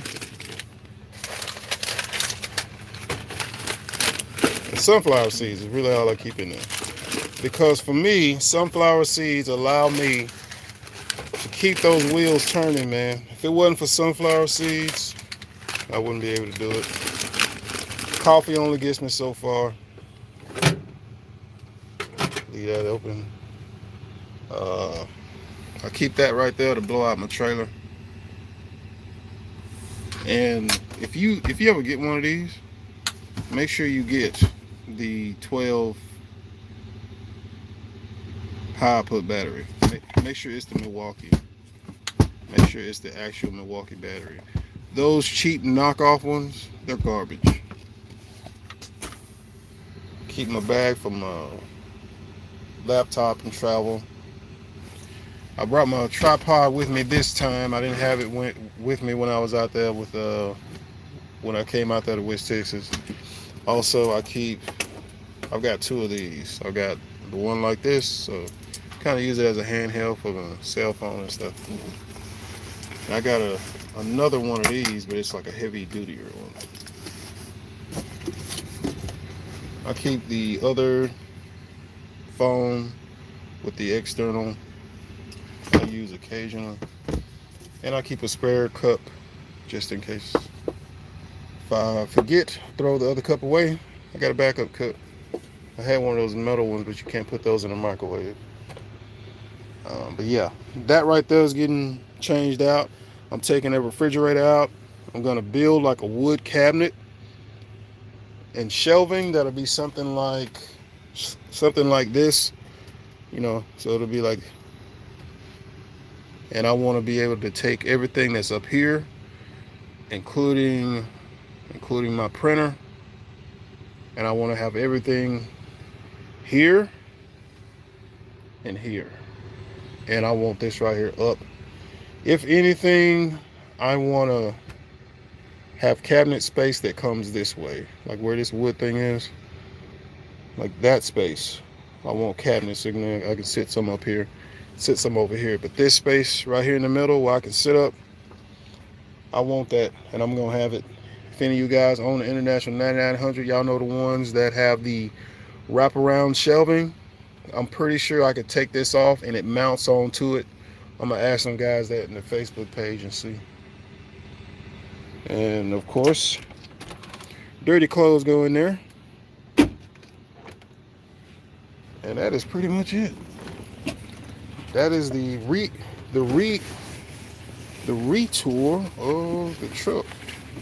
And when I go home, that shelf is what I'm going to be working on. That shelf is what I'm going to be working on. That's old boy in his Freightliner Classic. In case y'all wondering where I'm at.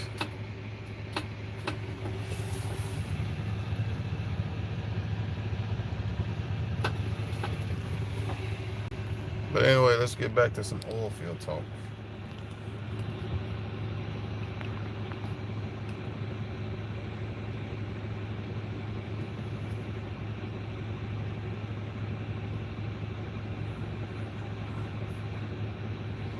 He said,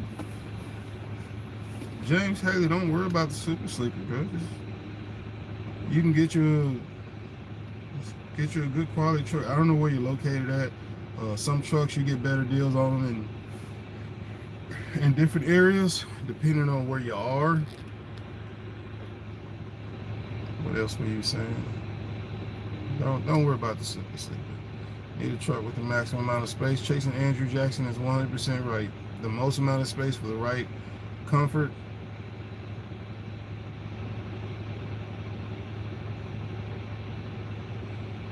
What's Drew McMill? What's up, JP? I'm the driver that talked to you with the white 9400 dump trailer when you was in Charleston, South Carolina.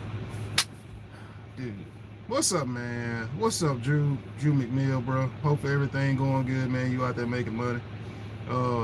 Yeah, I like that truck, bro. Hey, man, I sped up, man, because my radio was off. And then, because like I was saying stuff over the radio, but I didn't realize my radio was off until I got up there to you. And I said something, and then I looked up and saw that my radio was off. But yeah, man, I saw your truck, bro. Like, who's this dude in this truck, man? Who's this dude in this truck, man? Yeah, man, that truck clean, bro. That truck clean, man. And you know what? These trucks are like hidden gems, especially if somebody's taking care of them. I'm looking for another one just like this. Actually, I would like to find another truck just like this truck and set it up for taking it out there and just park this right here at the house. That's what I really want to do. Find something like this for 10, 15 grand, which I know I'm not finding this for that price. Putting the PTO and all that stuff on there, getting it all set up, getting it all checked out, and taking it over there and then running it. And then once I get it established, and yes, chasing Andrew Jackson, yep, I'm getting that trailer, bro. Not the one we talking about. But I was looking online at trailers around that same year range. And man, I don't know who out here buying new trailers. No power to you. But I went and looked up trailers in that year range. And homie, I mean, I was gonna, okay, you know, I'm gonna go I'm gonna go rent one, but like at them prices, what am I rent one for? And some of them I would have to travel to go look at them and stuff, but they're in that same price range of what that trailer is. And I looked on Truck Paper and I couldn't believe it. But I guess as people level up, I know I don't want anything that has the Bud wheels. I want the standard wheels that they have nowadays. I didn't see any 3 axles, which I would like to have 3 axles for something else to hold more of that weight. Because if I'm going to be pulling that heavy, I know my truck's going to drink that fuel pulling heavy, because I know that for a fact. Because I hauled 41,000 pounds from Bloomington, Georgia to Memphis, Tennessee. And my truck just ate that fuel up. My truck ate that fuel up. And I didn't think it was gonna eat that much, but man, did it. So that's some stuff I'm gonna have checked out.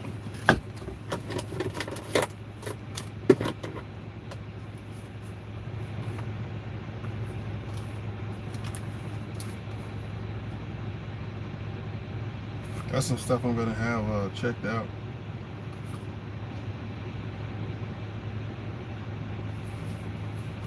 I'm gonna have that stuff right there checked out when I get home. Fuel consumption. And I had a fault code to come on here, but it's talking about AC voltage low, which I've noticed that driving down the road. Once I've been driving for a while, it'll get to about 13. It'll get to about 12.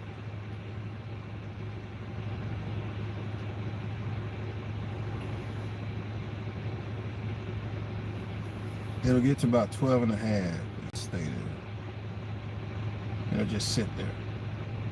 But it's charging. Like I don't have any problem. I don't have any problem with that either.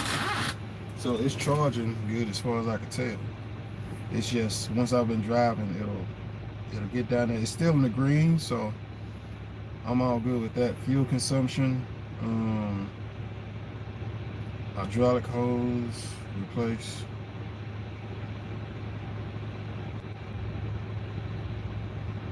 Probably gonna change the oil again before I leave. Probably gonna change the oil and everything. I might even change the transmission fluid just because. I know I'm gonna change the oil filters. I mean, not the oil filters, but the air filters. My rear end filter, I don't have to change that. That's a once every couple of years kind of thing.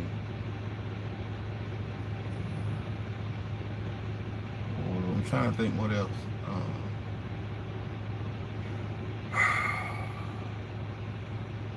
I know I won't. Yeah, the oil pan. Get that done and out the way. I don't want to deal with that when I go over there. I don't want nothing I have to deal with. I want three solid consistent months. So if I'm gonna bypass Thanksgiving and Christmas, like, I want to make sure it's worth it. If I don't spend Christmas and Thanksgiving at home, I want it to be worth it, and I want to be able to run that entire time. Well, if they're gonna be down or slow, that's another thing. Talk to them about that. Holiday plans as far as what and how much work they're gonna have, and whether they're gonna be running through the holidays.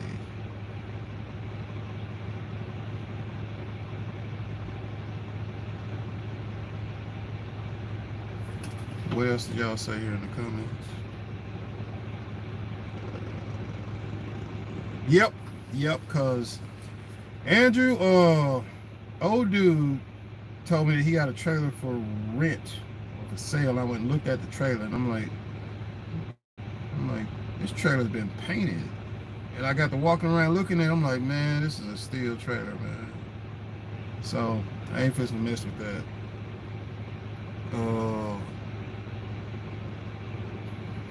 And Drew McMill, man, thank you for tuning in for the video, bro. You awesome, man. Thank you. I haven't.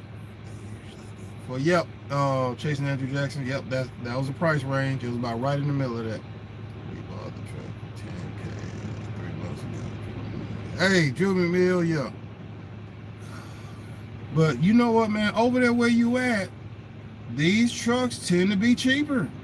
I've noticed that, man. These trucks tend to be cheaper over that way. Drew McMill, James Haley. I got a lead on a 2007 Mac with a pump, but the truck is in rough shape. Man, I don't know nothing about a Mac, bro. I wish I did. I wish I could tell you something. Does it have a vac pump on it, or does it have a wet kit on it? What kind of pump you talking about? And chasing Andrew Jackson, you're right. You're absolutely right. Make sure that circle is aluminum. Otherwise, I'm just hauling heavy hauling extra weight for no reason. Linux 9285 southbound. Oh, you headed in the. Hey, bro. I hope you are below DC. If you 85 southbound. I hope you below. I hope you are below DC, because if you're above that, let's see, this is Saturday. I hope that works out for you, man. Because I've done that from Memphis to Pennsylvania, and Memphis to Hagersville, Maryland, and it usually ain't that bad going up, but it's when you're trying to come back down. There's always some oddball slowdown for no reason. You get up there and you're like, you don't see nothing. Like every single time, there'll be a slowdown, and I get up there and I don't see nothing. No police cars, no accident, nothing. I at least want to be rewarded by seeing an accident, car on the side of the road, something on fire, you know.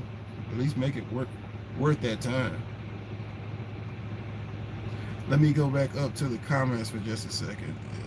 But yeah, James Haley, 8 years. Yeah. Because you can always add more. What the hell is taking them so long?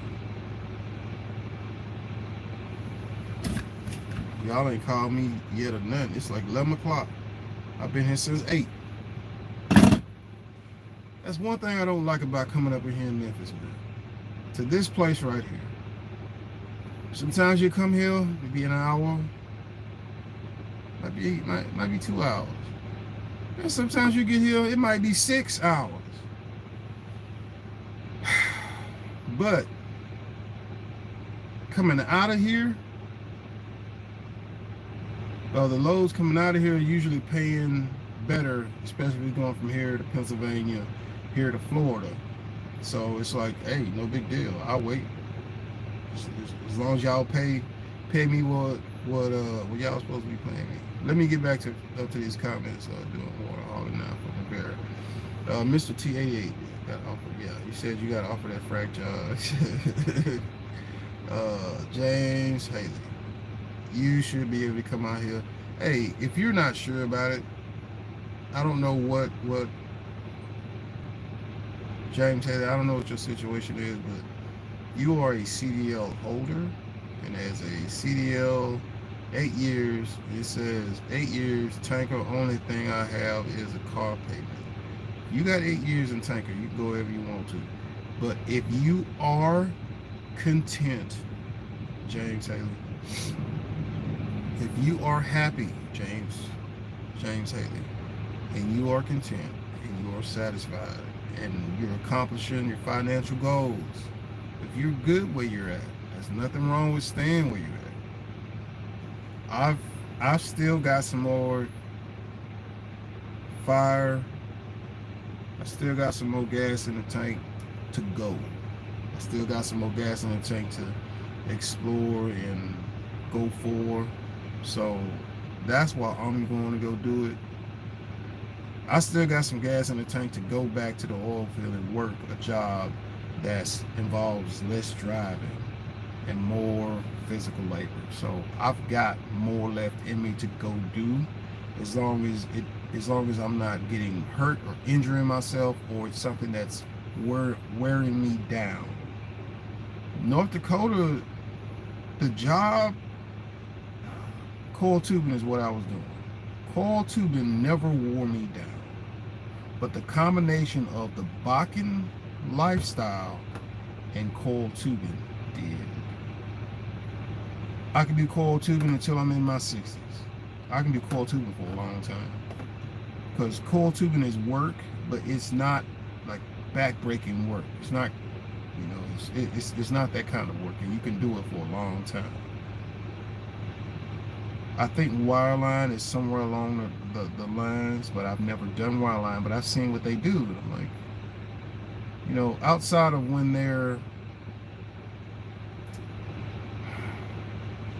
I can't remember what they call it. It's not stack fracking. It's like it might be stack fracking, I don't remember, but yeah, it's stack fracking when they have like 3 to 5 wells. So as they start getting closer and closer, stages coming up to the top as they're fracking, those stages get faster and faster and faster and faster. So wireline has to move and go faster and faster and faster and faster. But Usually with wireline, those guys have all of their stuff set up so that as each shift comes on, they're inside the trailer working on whatever it is, redoing stuff, putting stuff back together, putting the gun back together, and boom, so they can go hit another run. And some of them keep 2 guns, so they can go 1, 2. As soon as they send that one down, they're working on the other one, getting the other one back ready to go, sending the other one out, they're ready to go. By then, that one's coming back out, they can go grab a bite to eat, boom, set it down, pick up the other one, send it back down the hole, and all of that stuff. But don't quote me on it. Like I said, I've never worked in wireline, so I'm not 100% sure. But wireline will be a great thing to do for some of you guys who are looking to get out of the truck and to do something different, and you have a CDL. You will have to be able to pass a alcohol, tobacco, and firearms background check, and explosives background check. So be prepared for that part. Don't let that sneak up on you. And I'm pretty sure they're gonna ask you. They're gonna kind of let you know that you're gonna need to be able to pass that background check. And as far as I know, I'm TSA pre-certified.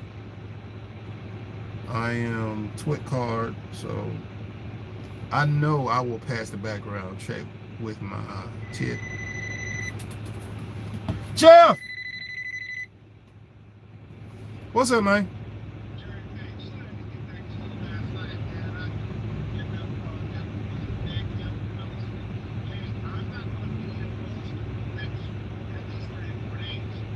That's all good. Just when you get there, if you can get, and you got a text message, if you can get that box and just put it in your name and my name, and when you do, I'll send you the money for it, and I'll send you, because I think it's like $100, so I just pay like 150. And huh? Okay, that'll work, because I got business stuff still going on, and I kind of need to keep that, and I didn't know that I wasn't going to be able to renew that in that. I didn't know that I had to be there in person to do it. They won't let me do it online. They won't let me do it from another kiosk or nothing. I'm like, that don't make no sense, bro. Yeah. Yeah.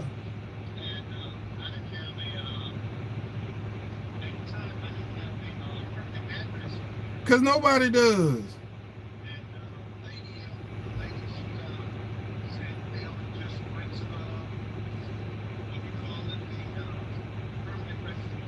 That's why everybody was using the command center.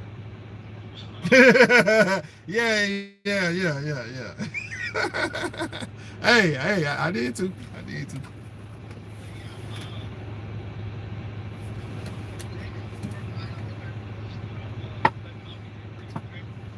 All right, man. I appreciate that. Yeah. Doggone it, I should have asked Jeff about the doggone. I'm gonna just go there.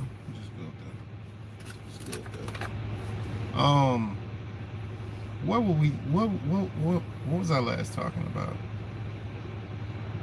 James Haley. I'm gonna get back to the very most recent comment. James Haley, go for it, bro. If all else fails, like I said, if you happy where you're at, you content where you're at, you have your family, friends, everybody where you're located at. If you're content, man, there's nothing wrong with that. You're making a good income, you're putting money back, you're investing money, you're putting money towards you and your future. Great. Stay where you're at, man. There's nothing wrong with that. But if you're coming out to the oil field, you can come out and get your feet wet if you want to. Come out, work doing something. Yeah, I know, bro. You ain't going nowhere. Just chill out. Work doing something. Haul some fuel, haul some oil, haul some water, haul whatever you want to haul, and get a feel for it and see is this what I want? Do I want the oil field? Because some people get into it and some people like it temporarily and they make some money and then they go back to whatever it was, like Las Vegas collapse. He was out here working, but he wasn't doing CDL stuff. He was out here working in the oil field, and he went back to life in Las Vegas. And People do that, man. It ain't nothing wrong with it. Ain't no big deal, man. You just find what fits you. Let me get on down here in the comments. Because you said you paid off your house last year trying to find a cab over. You get that cab over if you want to. Cab overs look, they look cool because it's like, hey, that's a cab over. But I've driven this truck, let's see, a month and a half. I went home once or twice. And I've been in this truck. I know what this truck feels like going down the highway and the bumps. I've driven this truck so much, I can tell you what my air pressure is in my tires. I've driven this truck so much, I'm that used to it. Need a truck with the maximum amount of space inside. Yes, absolutely. I ain't got the money for a super secret. Hey, James Haley, don't worry about that getting a new truck unless a new truck is what you want and you want to go in that direction. More power to you. Drew McMill, man, thanks for tuning in for the video, bro. It's all good, bro. Dope trailer. Pneumatic. Chasing Andrew Jackson, I got a guy.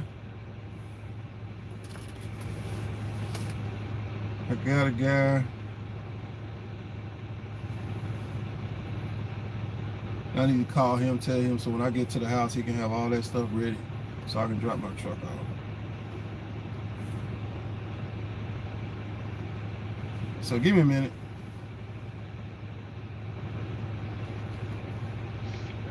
Hey, Pancho. This is JP, man. You still got everything for the truck? All right. When I get home, I'm gonna bring it over there and drop it off. And I'm probably gonna drop the truck and the trailer, or you just want the truck or what?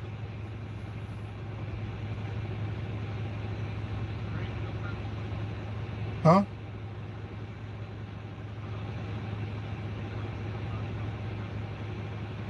I'm in Memphis right now. This will be like Monday or Wednesday or something like that when I come home.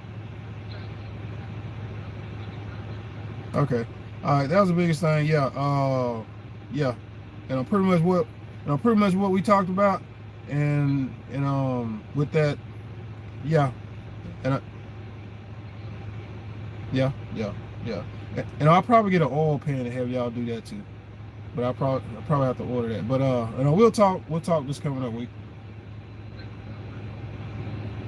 All right, man. Appreciate that. Thank you.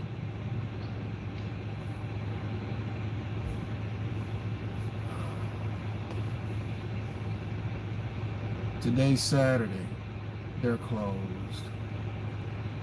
They're closed. They're closed.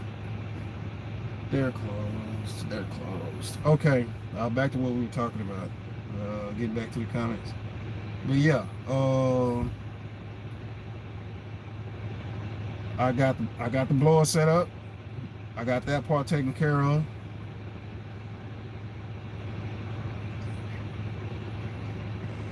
Drew McNeil, y'all got that for a deal, bro. Look to get you another one just like it.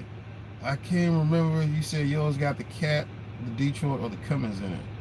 And really, if you could keep all your stuff the same, like I want another truck like this. I'd like to have a white one, but with the same setup. Cummins, same transmission, same everything. But if somebody else is gonna drive it, probably a 13 speed. I want an 18 speed because of my options. And to be honest, when you're pulling hills, you're pulling mountains, you want that 18 speed. When I'm pulling mountains and it's like I'm pulling 40,000 pounds or more, like hauling water and stuff like that, when I go to hit that incline, man, you need the ability to be able to split that gear, bro. You really do.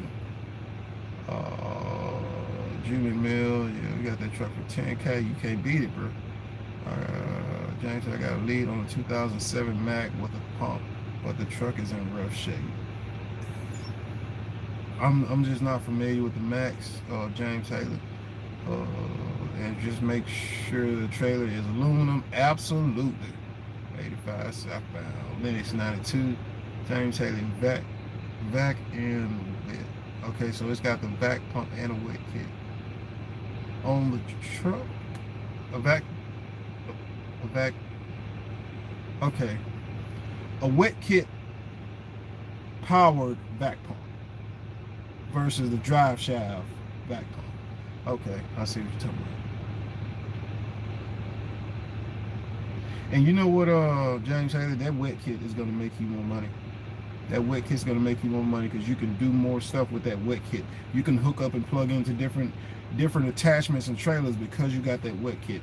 That's the only one thing I was kind of on the fence about when it comes to that blower, because the blower you can always use, but that wet kit you can use like a different trailer.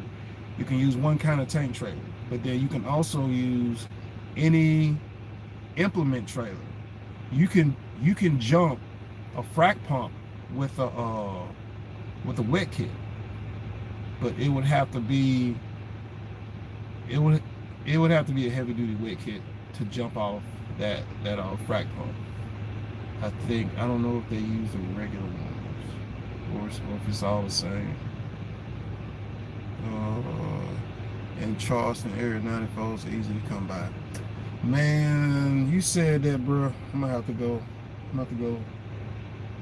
go look on Facebook Marketplace and change that up to over there.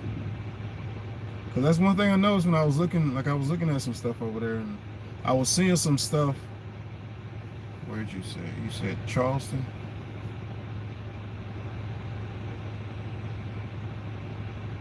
Cause I noticed that when I was over there in that area, I'm like, I was seeing.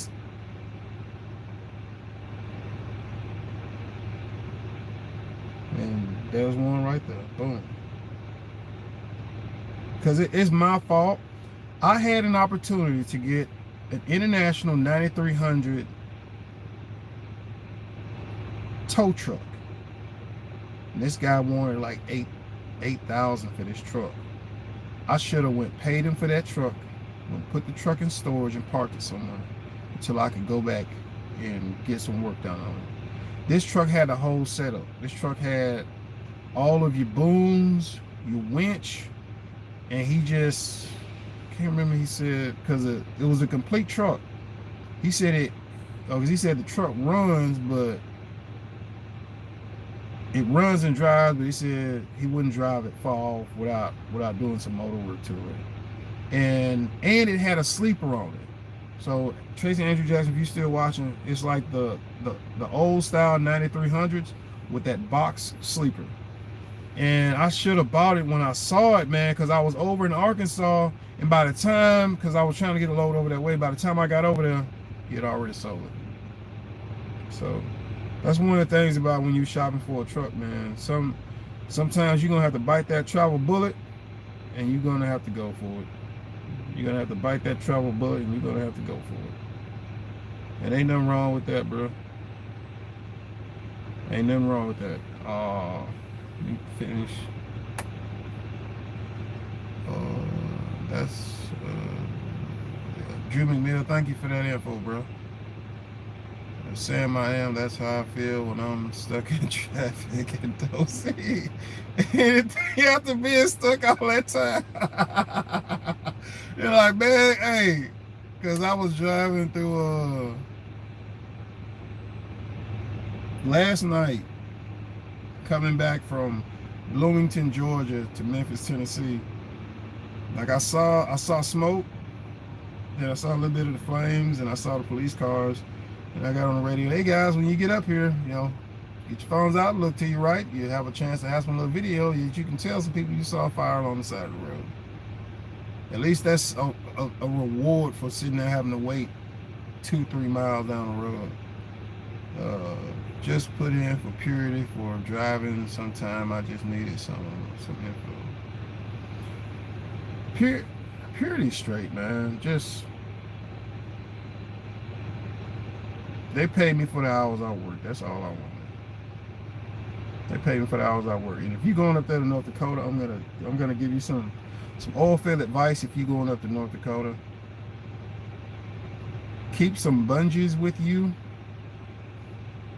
Stick the bungees on your steps, right outside your passenger side door. Get you about 4 or 5 of them. You're gonna have, they should train you on chains, like they should show you how to hook up chains. You're gonna need those bungees, and you're gonna need those spider chain bungees. So make sure you have some of those. Because it's gonna get a situation where you're gonna get stuck, and those bungees are gonna get you out of that. You're gonna get somewhere where you're trying to get the chains on, and what you do is you take the bungee, you run the bungee through one side of the tire, through the other side, around, and hook it to the chain. Sometimes you'll need to use 2 of them, because as you go to like slowly put it in gear and let it go around, that bungee should hold that chain on there enough to where it'll catch, go around, and then you can hook the chains up together. I learned that from Richard Sistro. I'd have been stuck down in that ditch and would have never gotten out if it hadn't been for that man telling me that. And I used that at least 2 or 3 times. One time, all I did was pull into a pad to haul a load, to get a load of water out, pulled in, and got stuck right there at the entrance. That's all I did, was just pull in and just got stuck. So that's another thing you have to be careful for when you're hauling tanker, is when you go to make a turn and you get like that, you may not have the traction to complete making the turn. But then also, once it snows up there, you don't know what's up underneath that snow, and it may look like an entrance, and it won't be an entrance. Same thing when you get to springtime and it's the rainy season.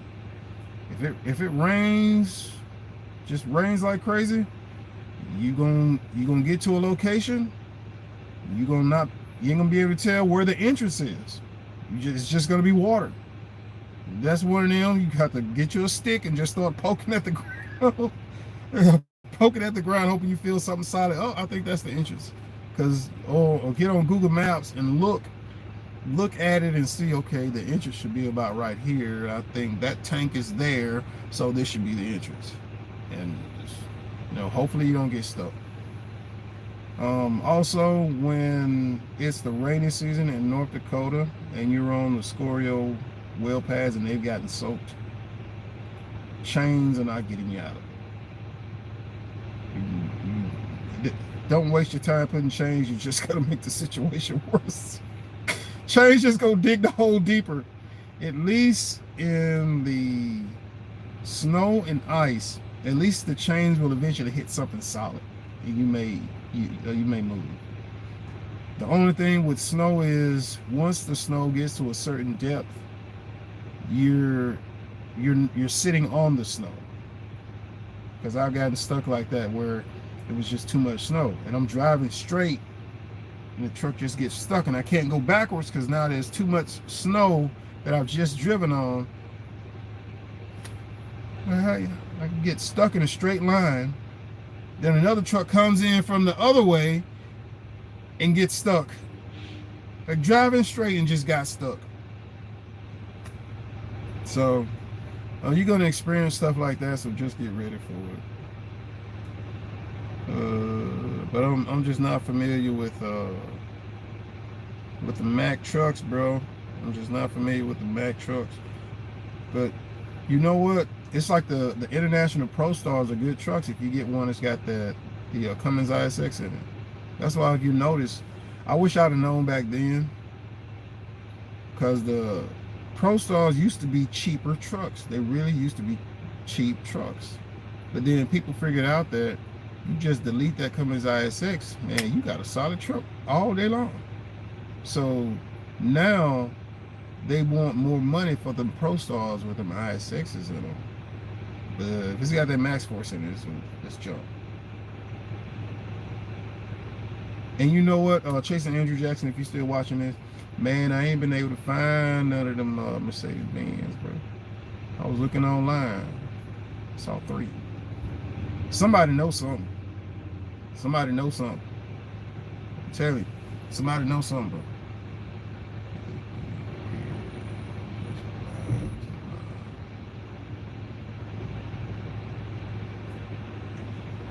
How does place work? I pay online and they mail them to the address. You, Andrew, as far as your place go, you should be able to go up there and get them. But like I said, I got mine out of North Dakota. When I call them and talk to them on the phone,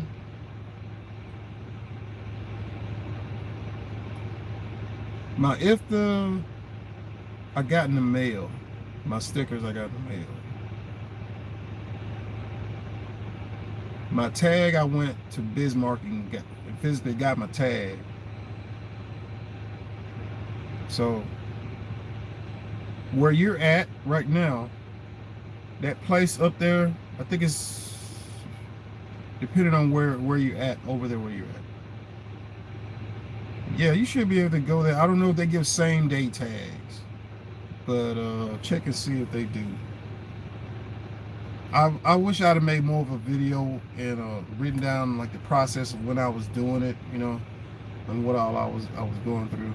But same thing with North Dakota. My IFTA stuff is all online. Putting in my fuel stuff is all online. You're just gonna be in one place more than likely, so that's gonna make this stuff relatively simple. How does the place work?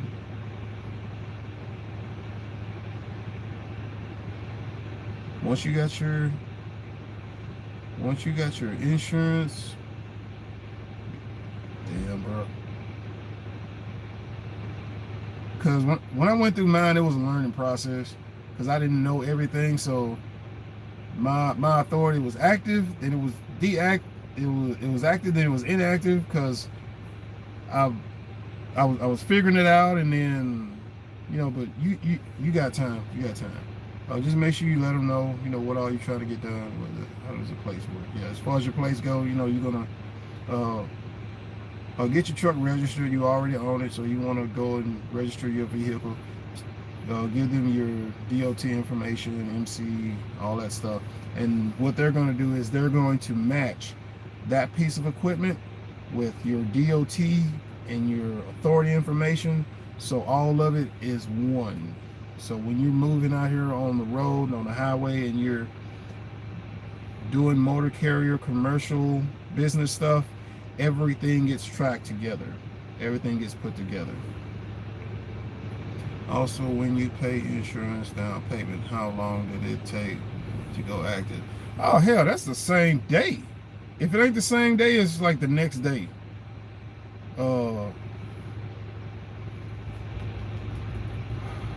I'm trying to remember, because make sure you get your 2290 done too, because my stuff didn't go active until I had my 2290, which is my heavy highway use tax. Make sure you get your heavy highway use tax done, and that your heavy highway use tax should be you can do that online, or just get a company to do it for you.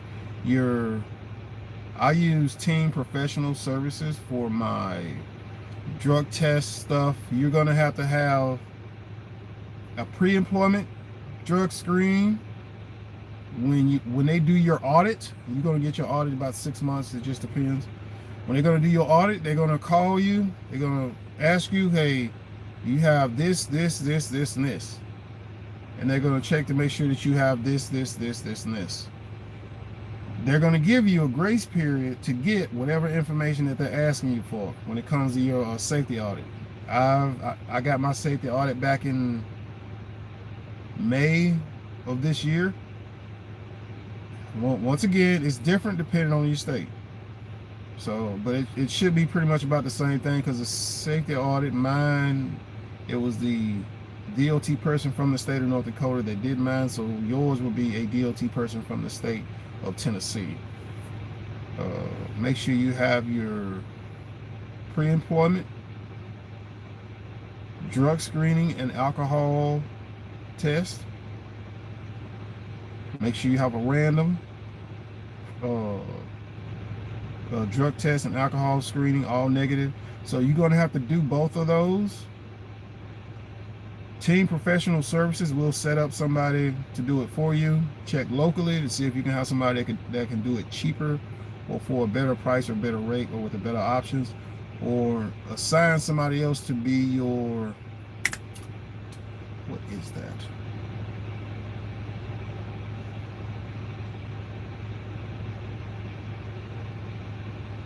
Damn. You're gonna need your MCS, your MCS 150, and there's something called an MCS 90. Don't remember exactly what it is. Write that down. MCS 90.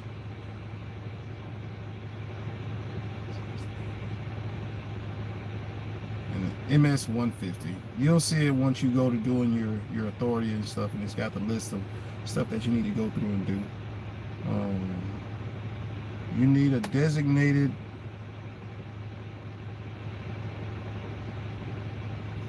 damn, I can't remember the name of this, brother.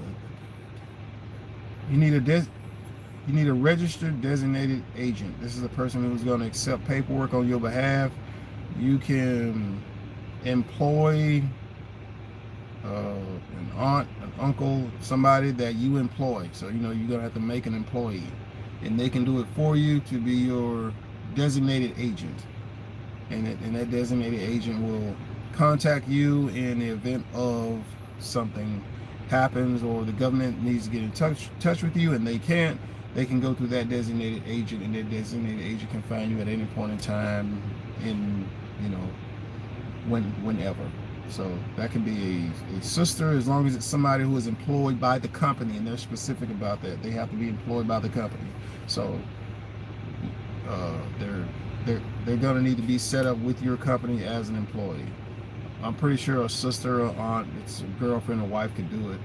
A mom can do it. Pretty much anybody, or you can have a company do it. Like Team Professional Services does that for me. They're my registered agent. They also do my DOT drug screening and randoms, and I've already had my random and my pre-employment, which I had to do later after my random, because that's when, like, during the safety audit, she said that she asked me if I had a pre-employment drug screen. And I was like, yeah, I got one. Then when I sent it to her, she's like, no, it has to be a pre-employment drug screen. It has to say pre-employment drug screen on it by the company that's doing my collection services, which it's Team Professional Services. I think it's like $400 or something. It's for the whole year. You pay it one time and that's it. And then the only thing you have to pay them back for is when they schedule a drug test, which I'm pretty sure you can schedule that drug test yourself.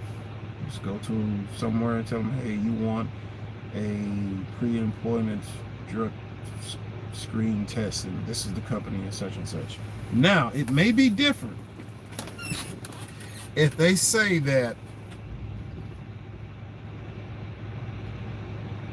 your drug and alcohol monitoring company's name has to be on it. It has to be from them, because that's your designated company or institution who does your drug and alcohol stuff. So they may want it from them. Let's see what else is on here.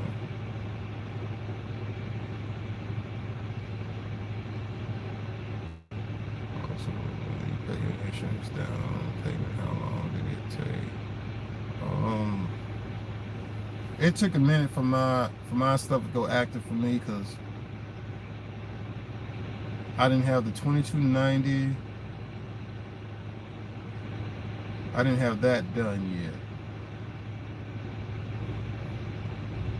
Yeah, because I'd already paid for I paid for my first month's insurance ahead of time. So I'd already would pay for that first month, because I knew that, okay, this month I know I'm going to be going from here, and I may start early, so I went ahead and paid for that first month in my down payment. And then I was working, doing some other stuff too, so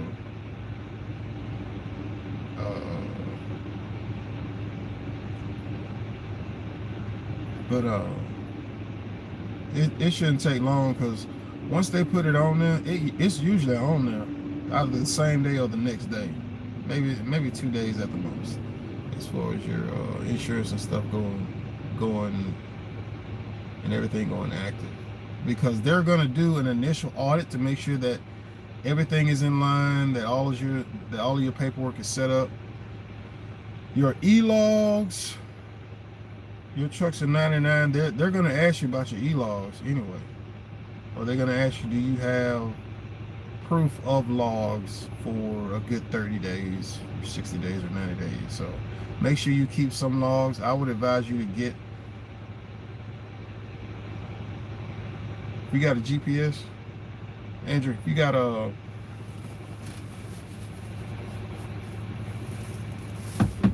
because I got Keep Trucking, but I also got Garmin GPS logs. Now this one right here is not hooked up, but I'm still running a test run. This is my first year on the Keep Trucking.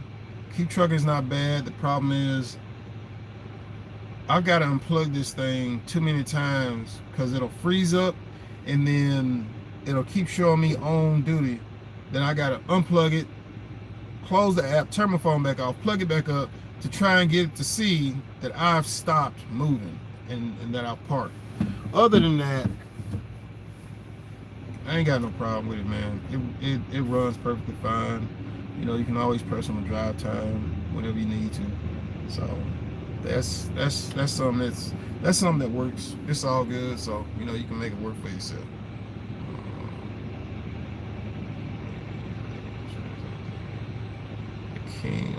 Sam, I'm the king of getting stuck. They closed for COVID-19. They said been closed for 1 year. They milking the system for working from home. Wait a minute, Andrew J. What you talking about? What's closed for the year? Wait, what did I miss?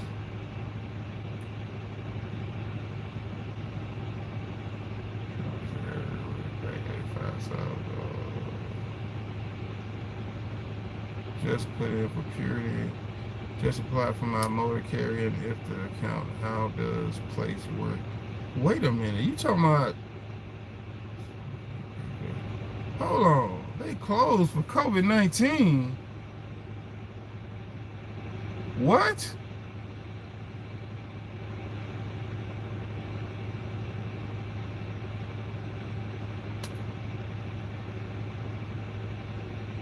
I don't know, bro. They closed. That's when you know something up, bro. That's when you know something up. They closed.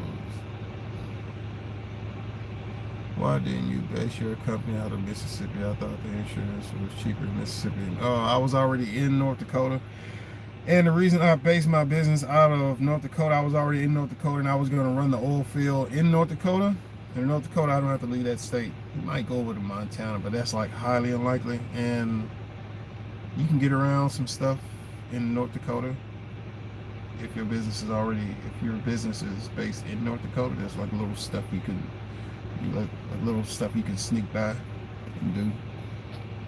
But I already got a JP3 Energy is in Mississippi, and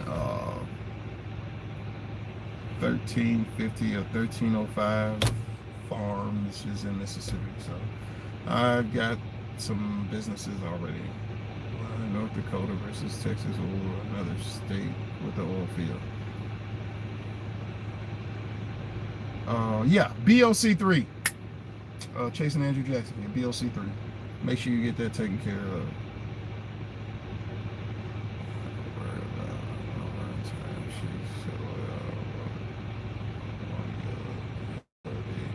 Your truck's a 99. Me personally, I would run ELD just for the convenience, because with it being a 99, you don't have to be, you don't have to be plugged in like everybody else with a 99 on back. You just need some logs. I learned that when I went to my audit. She said, she asked me, is my truck is a 99 or a 2000 and older? She said, if it's a 99 or 2000 and older, then when you send them the logs, like if when I email them the logs, I also email a copy of the logs myself so I could see what they're looking at. And it's in a certain format, and your times and locations. This is how she told me that she knew that the logs that I was sending her weren't active from the computer logs, because the time is never an exact time. It's a whatever time with whatever seconds, and that's the way it's set up.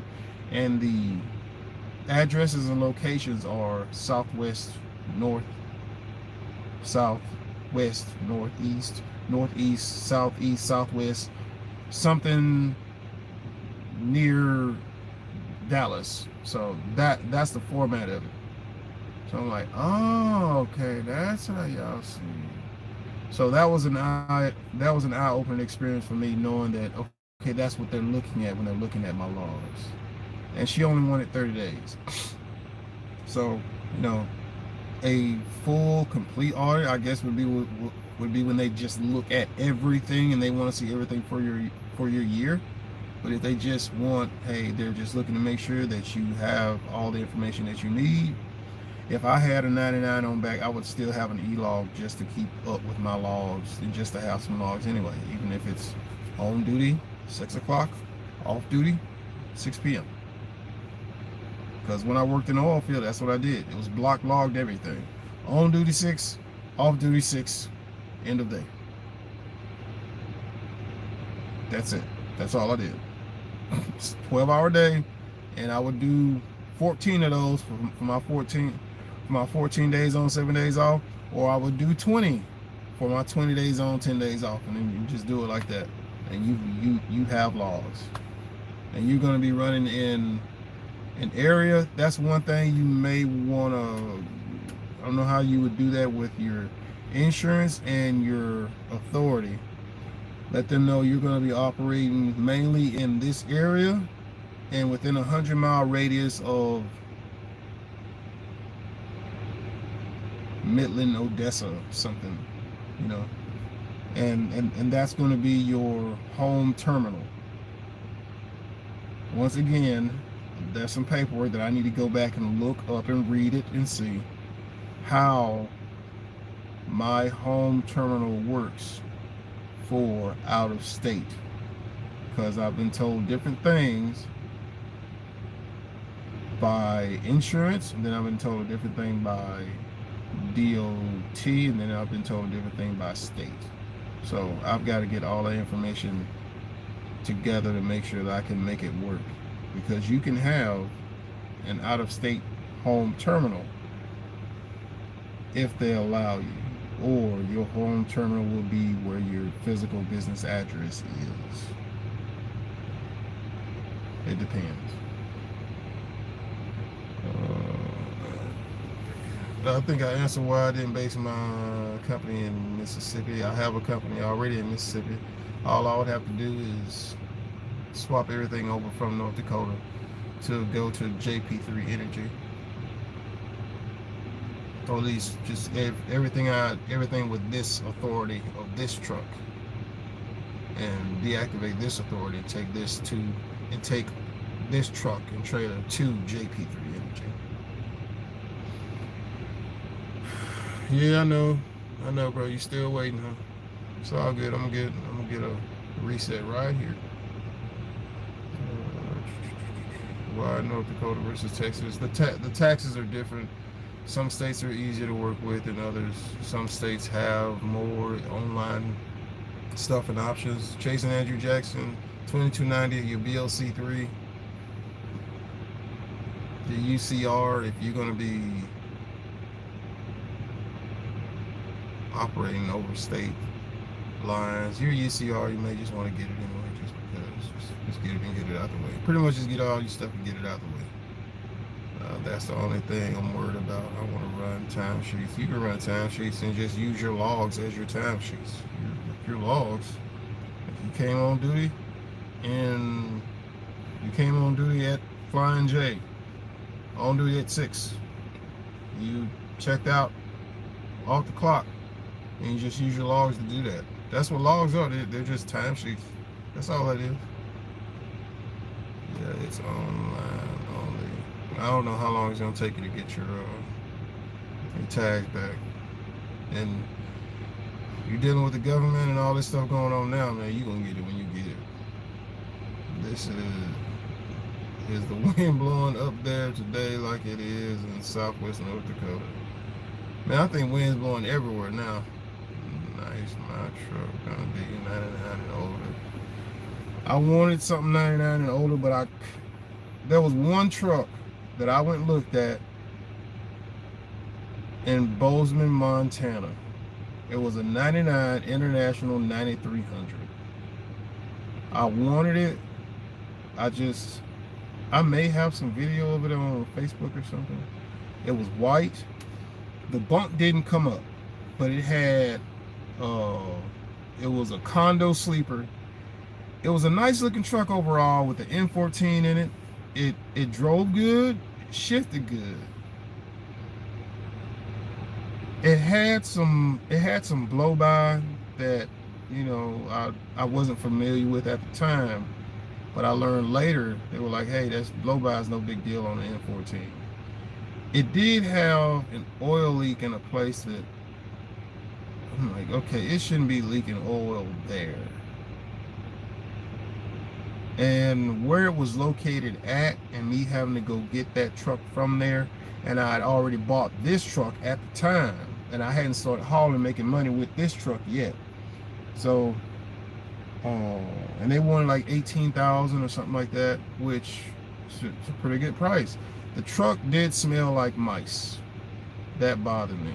And when I opened up the side box on the truck, I could tell mice had been in it. So I'm like, okay, you're them kind of people where you got mice running around and your stuff. And I could smell that mice had been in the truck. Mice were in the truck. That's what made me buy this truck. When I got in this truck, took a deep breath. I didn't smell anything out of place. I didn't smell cigarette smoke. I didn't smell dog. I didn't smell rats. It smelled like, you know, just a clean truck.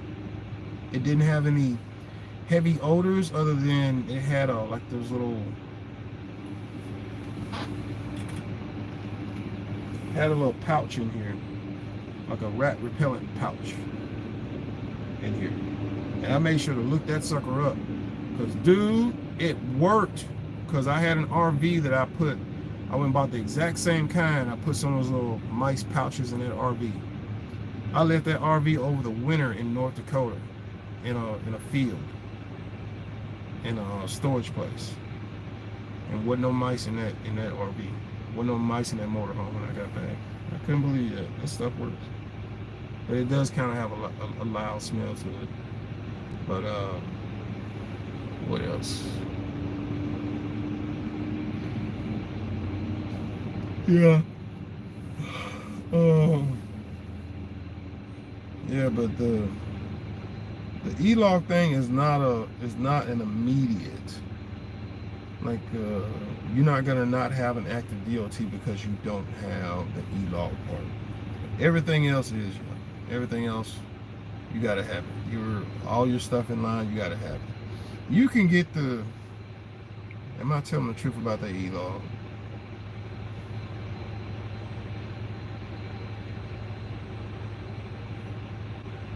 I don't know, man. I say get all your stuff in line, man. That way you're covered, bro.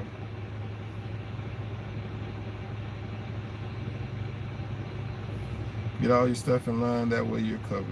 Don't leave anything to chance that may come back on you later on. Just get it all taken care of. That way you're good. You're ready to go. I don't see any international 9900s on here right now. I see some 9400s, but I want the 99. I mean, I'll take a 9400 if I can't find a 99, but really I want the 9900. 92s are like, no, not really. I do have a line on one in Canada, but I gotta go to Canada to go look at it And then I still been trying to negotiate them that, okay, if I look at this truck, y'all have to bring it across, or trying to get them to bring it across into the United States so I can test drive it. And if it checks out, hey, I'll buy it right then. But I want them to bring the truck across the United States. I want the truck in the United States. I want the paperwork, title, everything over here. I don't want something happen, trucks over there. I done dealt with that already. I done dealt with that with our Richard brothers. But, you know, it is what it is, man.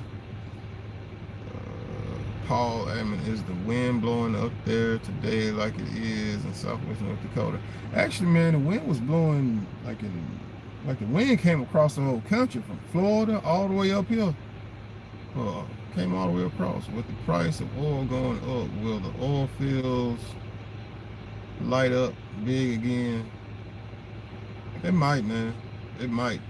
But there's still a power struggle going on with this coronavirus fear and the control going on with it. That's what's going on with that, man. Plain and simple, man. Plain and simple. Y'all give me just a second. I need to make sure I got something on with this video, because while I'm sitting here talking to y'all, YouTube be acting funny. Like they don't want to pay people and stuff, man. So give me a second.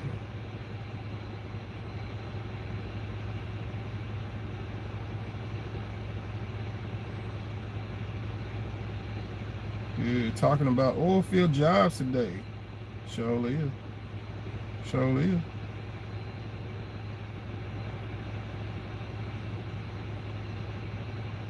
Give me just a second and we'll get back to the trucking jobs and oil field related stuff.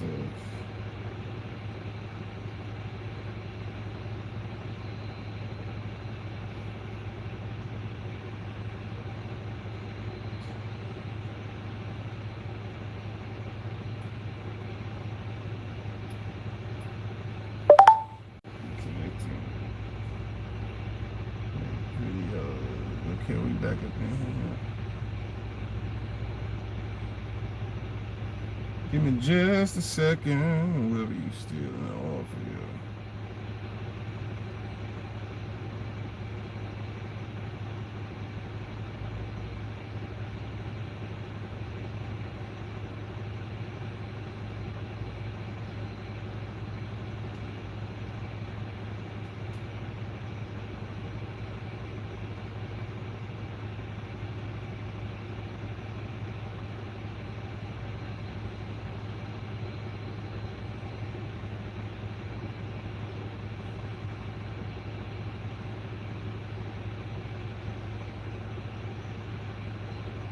So hopefully that right there will get something, because I'll have to, Andrew, I have to talk with you about some stuff, man.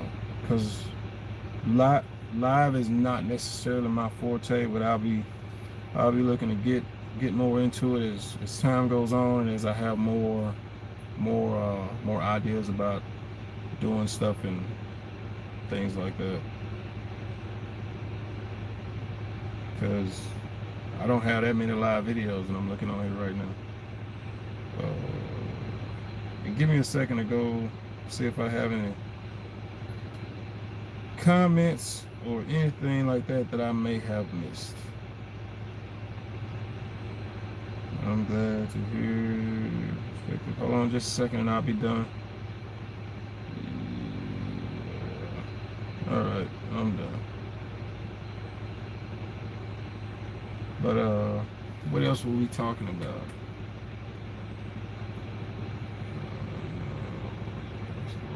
I know a carrier that runs e-logs on their customer piece. After 11 hours, the drivers can press a button in the dash to pause or dominate and keep driving. Yeah, you can also unplug it. But I didn't say that. You still, Chris Brooks, still in the oil field. Hold on a second, man, because I'm getting tired of sleeping. I've been on this line for a good little minute, man.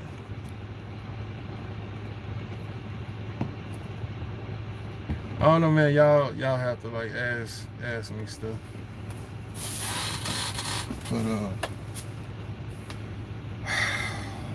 they should have been unloaded. They should have been through unloading that truck, man. They should have been through unloading that truck. But yeah, what other? I don't have my little notepad, and I lost my other one that I had. So what other questions do y'all have that I haven't answered already? Up, down, looking at time. Random thoughts and notes. We dream about the two Sherry Caprices at the gas station. Yeah, I remember that. Fuel consumption, hydraulic hose replace, change air filters and oil pan, holiday work through sand. Hey, Andrew, are they gonna be working through the holidays or what? Or are they gonna be busy through the holidays, or do you know? If you still watching, let me know. Let's go, Brandon. Was there somebody on here named Brandon? Oh, the price of oil. I think for me, I think the oil field is going to be rolling pretty good the next 2 to 3 years. The election was last year. Wait a minute. Yeah, the election was 2020. So we've got re-election in 2025, 2024, whatever. Trump's not running a second time, so for all you people that are out there going Trump, he's not running a second term. That dude's going to be 4 years older than he is. Y'all can hang that up. I'm going through the comments. Give me a second. Make sure I didn't miss anything. Yes. So, man, the fact that you said they closed, bro. Because I just went to the DMV, but I ain't going to say where I went to the DMV at. I don't want them to start calling in about my state, messing with stuff where I'm at. But I don't know why Tennessee would be, man. Tennessee's pretty rural outside of Memphis. You got Memphis, Nashville, Chattanooga. Everything else is pretty rural in Tennessee.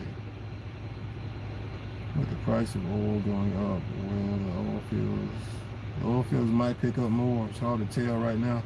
But right now, it's like, get in while you can. While you're here, get in the oil field. James Healy, if you want to jump off in here, man, now's the time to do it. Get you a good quality truck and jump off in it. So, but also, like I was saying before, you know, man, you go work with somebody else. And I met another subscriber. He was watching my YouTube channel. He did that, and he was at the job fair, and he saw me at the job fair, and we spoke for a minute. And I don't think he was at Purity. I think he went work for somebody. Yeah, I know Kerry Lindsay. He lost. But you just the main thing is that you have some laws. You have some laws. Let's go, Brandon. I don't know. Okay, let's go, Brandon. You still in the oil field? Yes and no, because at the moment, no. But my options to go back are absolutely there. I was making 120,000 hauling crude oil as a company driver. Now I'm back OTR trying to become owner operator. Hey, Chris Brooks, that 120 is pretty doggone good hauling oil. And going back over the road, are you making 120 over the road? Like, as a company driver, now I'm back OTR trying to become. What are you making OTR right now as a company driver, dude? That's the question I got for you, Chris Brooks. What are you making right now as a company driver over the road? Chasing Andrew Jackson, I think so, but I'm not sure. I may take off in December unless the money is just rolling in fast. I need a minimum of 5-week take home to stay. That's the biggest thing. I want to make sure that there's some work there and it's consistent for me to not stay home in November and December. For me to be out there in November and December, I want to be hitting it hard. That way, January comes around, I'm gonna go take a trip somewhere, get a flight somewhere.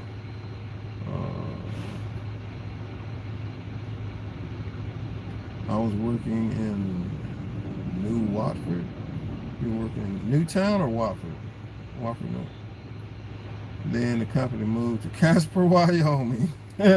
I've seen that. Like, no, they don't want to be in the Bakken no more. They all go out to Texas, Oklahoma, or Wyoming. And I don't know what makes them think people want to go work in Wyoming after working in North Dakota. Because I can tell you, I'll do North Dakota over Wyoming. You can forget it. Like, Wyoming looks like ugly North Dakota. Wyoming looks like a northern version of West Texas. That's what Wyoming looks like, except for where the mountains are. Like, the mountains are kind of picturesque, but outside of that, it looks like dead. Oh, hell no. 85 OTR company.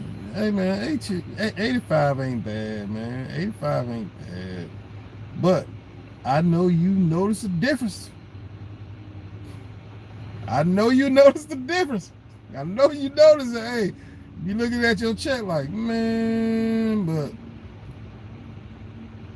right now, Chris Brooks, it's your pick. What you want to go do with your oilfield experience? What you want to go do is on you right now. You can go do it. You can go do it with a different company. You can go do it in a different state. You can go do it wherever you want to, and everybody's hiring except for Hossman Motorsports. They not hiring because they've been on a hiring freeze for years. Unless you knew or know somebody who can physically go up there and talk to somebody and say, hey, check this person out. Otherwise, you ain't getting on with Hossman Motorsports. You have to be picked to go work for them. And if you're owner operator with them, which last time I checked, they're not taking owner operators. Your truck has to be a Peterbilt, Kenworth. I think they only got one truck like mine. That's an International 9900. Your truck has to be clean. You have to wash your truck, and I think it's once or twice a week. Your truck has to be clean. Your truck can't go up and down the highway dirty. They don't do that. Same thing with this other company. This guy was telling me about over in South Carolina, North Carolina. They haul tanker and chemicals for somebody, and the family that owns it, that's all they do, and they do it for state and government work. And he said if I wanted to get on with somebody, he said like that's who to get on to. And he said all they have is Peterbilts and Kenworths, W900s, 379s. They don't accept Volvos. They don't accept Freightliners. He said there's a couple of trucks like mine that's over there. And I'm like, okay, they one of them companies. That's one of them companies. What they got is something that only they got, and it's that good that they can pick and choose what they put on and what they bring on. That's usually guaranteed money. That's like government contract money.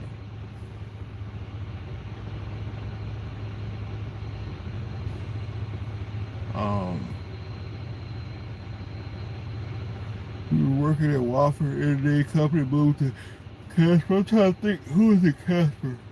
Because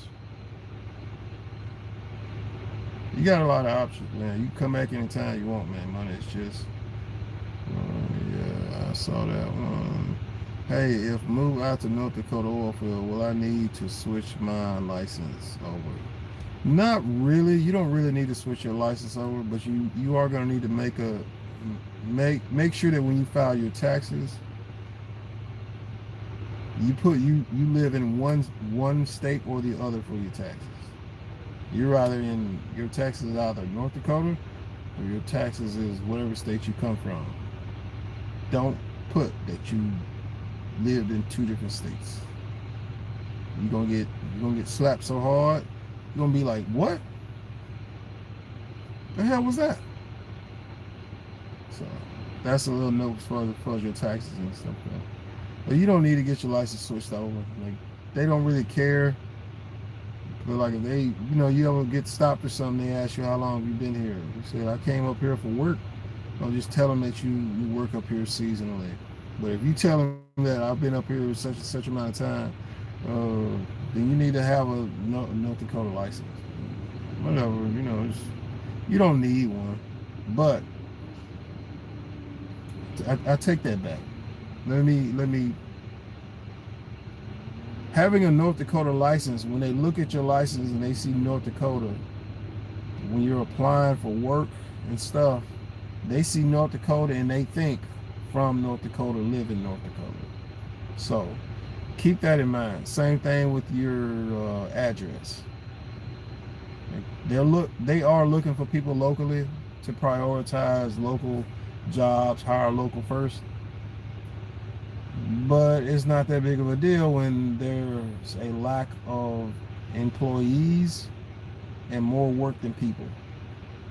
And if you go back and you look at Black Gold Rush, the documentary, when the young guy was talking about how they got more work than they got people. They got more work than they know what to do with. It's getting that way now. And why people aren't leaving from small town America, the hood, to go take advantage of these opportunities is beyond me, bro. Like, you know somebody that's putting around doing whatever they're doing and you not taking advantage of this opportunity to get in somewhere and grow and build something and do more, while people out here hollering about entrepreneurship. Hey man, start where you're at until you can get there. Anyway, get back to the comments. Hey, got to North Dakota off here. We don't need to switch my license. You don't need to switch your license, but it'll make it look like you live there. But immediately, it's not that much of a priority. Right off the bat. The walleyes are biting in the small lakes before freeze up. Do you ever have time to fish? Man, Paul, I've went fishing up in North Dakota 2 times. 3. 2 times by myself over there in the little muddy by Halliburton and Train MD. Over there by the little bridge. Didn't catch nothing, didn't even get a bite. The other time, it was me and Nick. We went out on a boat. I didn't catch nothing, didn't even get a bite. Nick caught like 2 or 3 fish. I'm like, man, I'm done. I ain't never fishing up here again. Do most oilfield companies offer housing? Some do. If you go back and look through this video, which is a pretty lengthy video, some of them are offering housing, man. I'm like, I can't go back and look.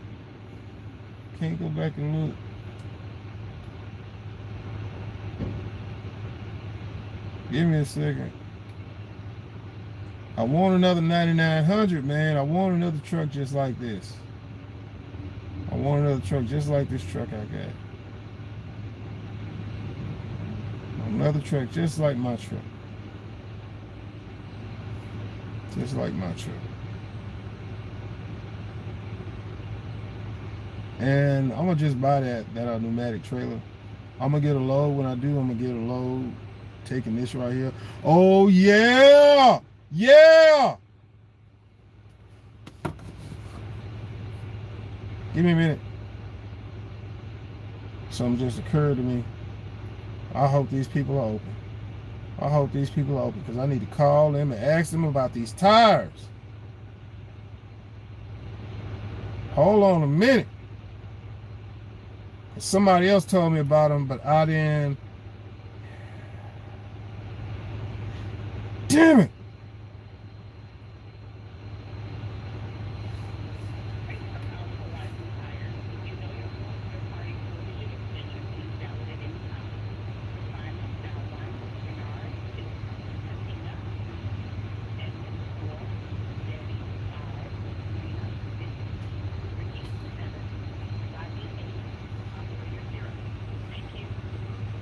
Give me just a minute. I need to call.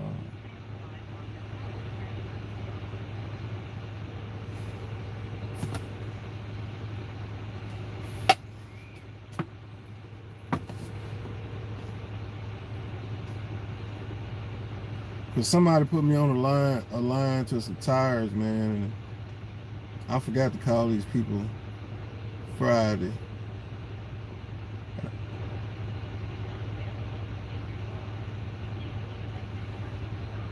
I think I'm pretty sure they're closed. Anyway, I'll get up with them another day, man. It is 12 o'clock and these people ain't through unloading my trailer, man. What the hell going on, man? And this dude next to me still sitting here with his Qualcomm. I know that Qualcomm too. This Qualcomm got that little thing that it sits in.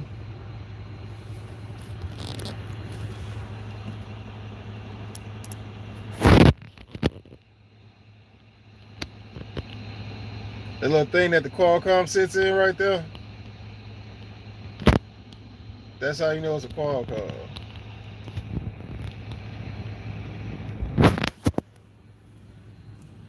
But yeah, man, these people out here tripping, bro. These people out here straight up tripping. Sitting out here all this time, and this live been on like 3 hours, man. They still ain't came through yet. But it's all good. I'm gonna go take me a nap in a minute. Do most oilfield companies offer housing? Some do. Check on employ the Bakken, and some of them do. If you got your CDL, you got some options. Can you pause insurance? Yes, you can pause insurance, or you can just skip a month.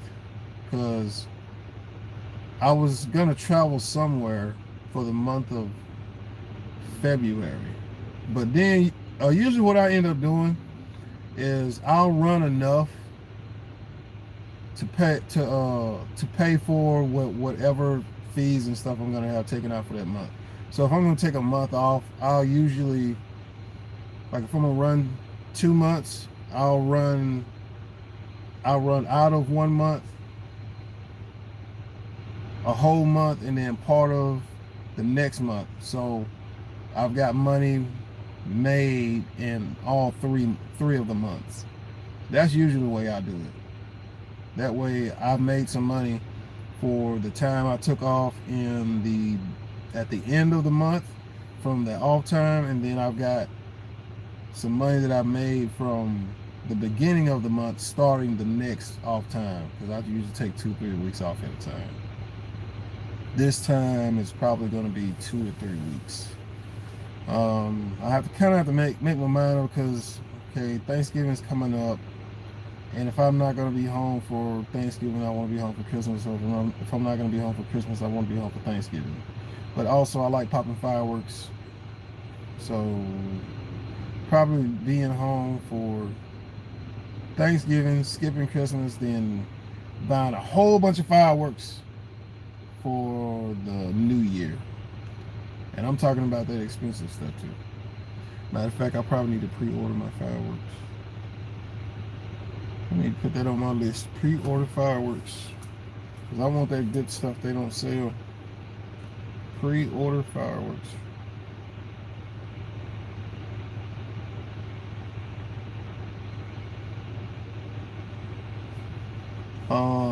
But let me get back to the comments, you guys. Can you pause insurance? You can pause insurance or skip it. Prairie Oilfield Services. They keep calling me to come back, but I have a situation with my hazmat. Have to wait a couple of years before I can get it back, because I went to jail in the 16. Man,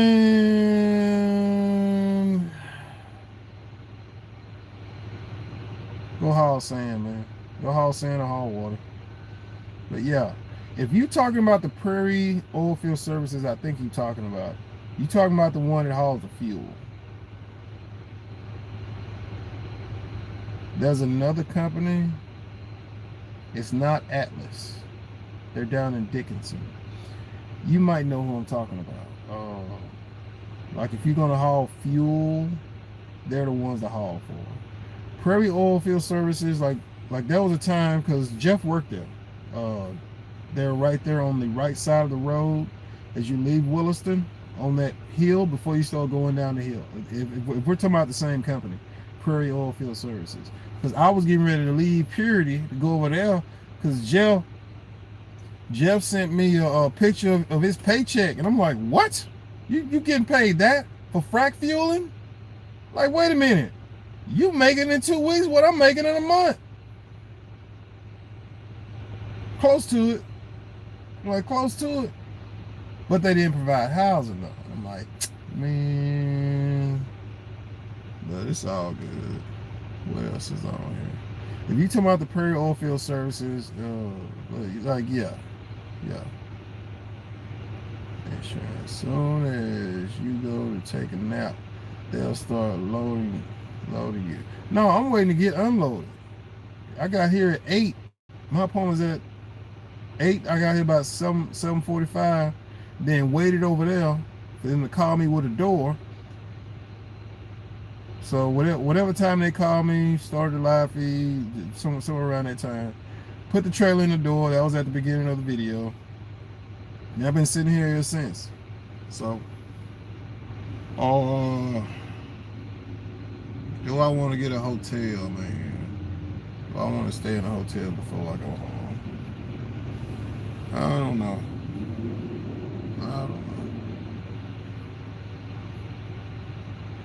I do like this Flying J over here in Olive Branch.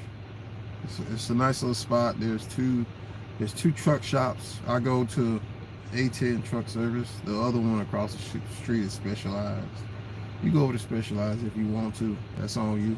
I'm not a big fan of them. After what they did to my after what they did to my truck and my oil pan, and now what they put on is leaking.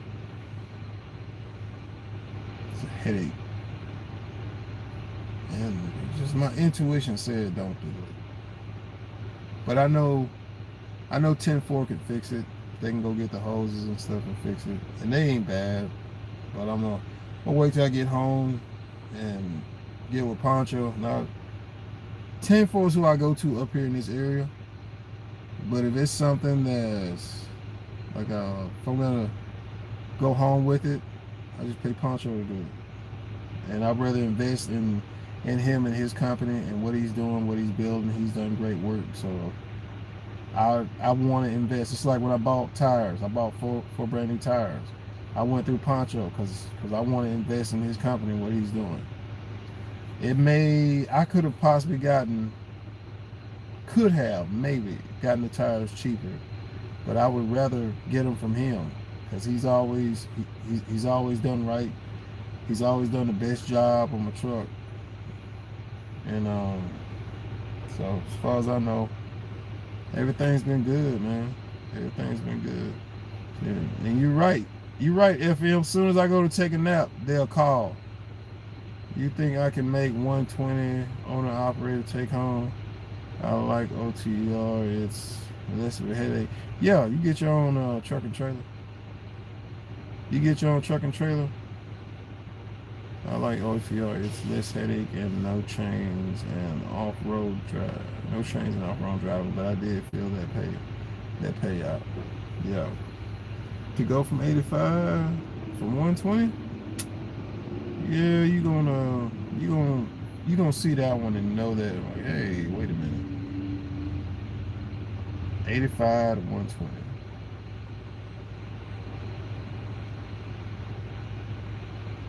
OTR, it's like if you had your family up there in the Bakken with you, you ain't going that far.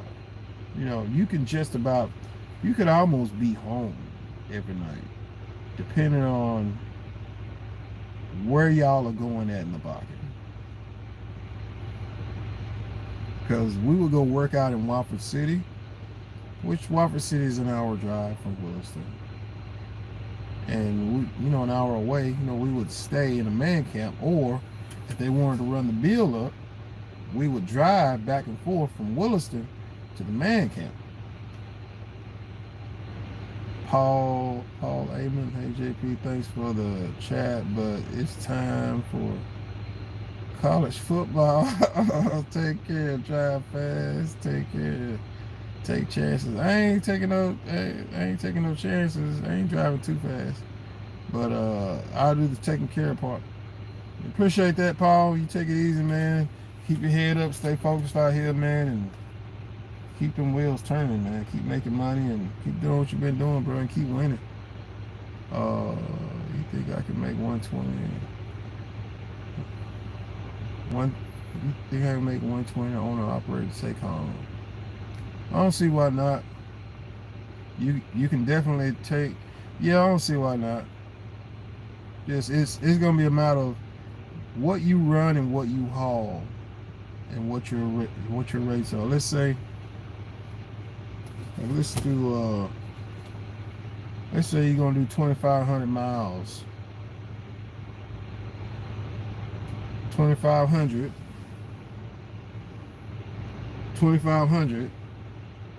times 3. 2,500 times 3 miles, $3 a mile. So 72, and let's say that's for the week. And I'm saying $3 a mile, which is what I would like to average out at. But I'm gonna back off that. I'm gonna back off of 3, and let's say average $2.75. And we'll do that average for the benefit of deadheading somewhere and somewhere else. So it's gonna leave you at 68.75. 6,875. $6,875 minus 32%. So minus 32%. This is just my roundabout math here. After grossing $68.75, subtracting 72% for expenses, leaves you at $46.75 minus 68.75.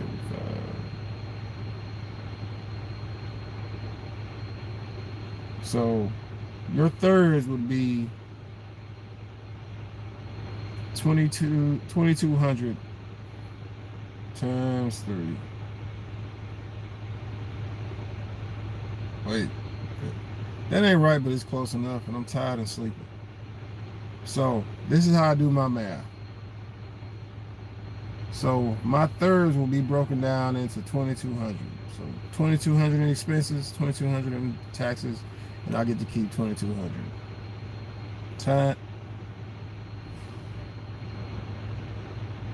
And that's for the week. And that's after everything. And now, that's just how I do it. This is not exact. And I take home more than that. But this is just a rough general estimation, so that you can look at that lower number and you can plan and expect from that lower number up.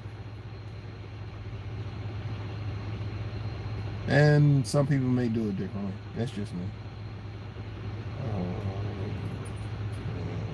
Let's say you're gonna run 45 weeks of the year. 45 weeks. So that's your take home.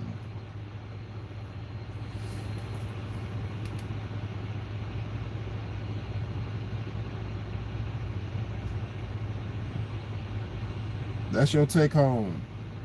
100,000 a year take home. Then out of that 100,000, so you're going to be grossing. Hold on.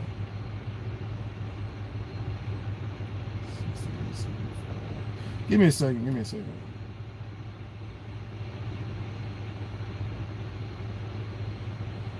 And 45 weeks of the year, you'll be grossing, that's 309,000.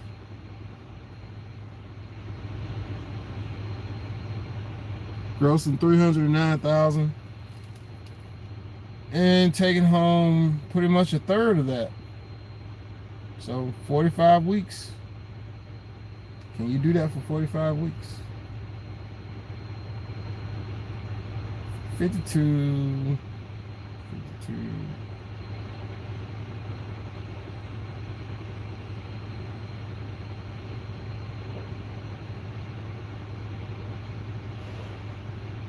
$104 days of the year.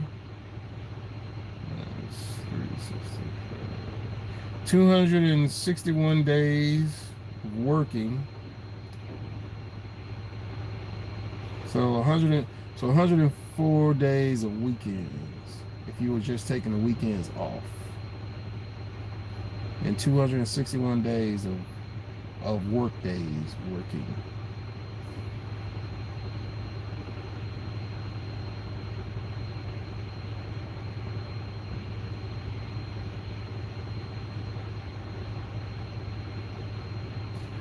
$37.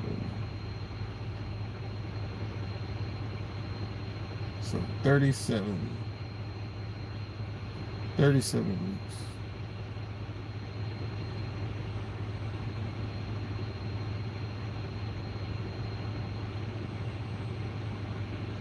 Give me a second. I'm adding some stuff up.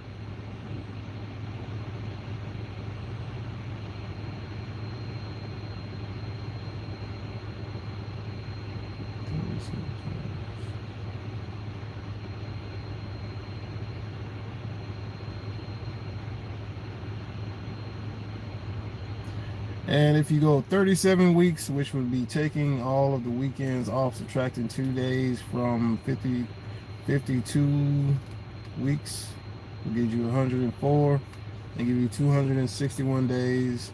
And those 261 days are 37 weeks.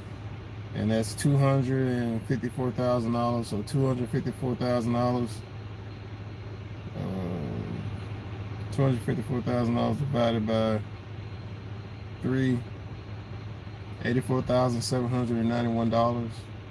So keep net after fuel expenses, after all expenses including fuel and insurance, and then taking 1/3 out for taxes, you would net in your pocket after everything $84,000 plus change. This is a rough estimate. This is a rough estimate without me even thinking. This is at a glance. I do my accounting this way so that when I get to the end of the year, I'm already ahead, and I'm pretty much positive I'm pretty positive I'm not gonna have to pay any taxes. I'm not gonna have to pay any taxes this year. I've kept my gross expenses and net in a range to where I'm not gonna have to pay any taxes. Let me check something and see.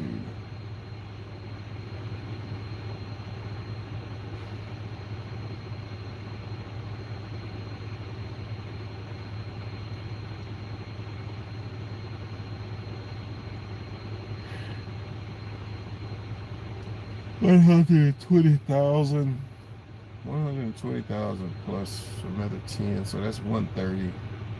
130 out of 140. 130 minus subtracted 30. Therefore 100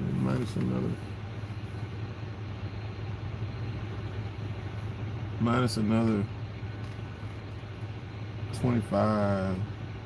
Minus another 30. Just 30 and 30.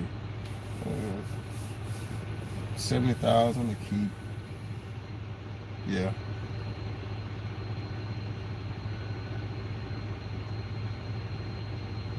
What did you ask me, bro? What did you ask me? Oh, you think you can make 120? Oh, take home. Hold on a second. I'll look at the numbers another way.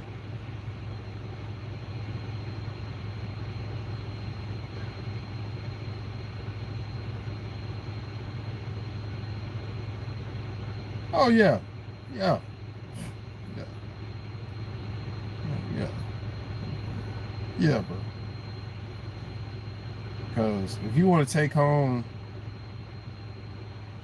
120,000 a year, that's $2,300 a week.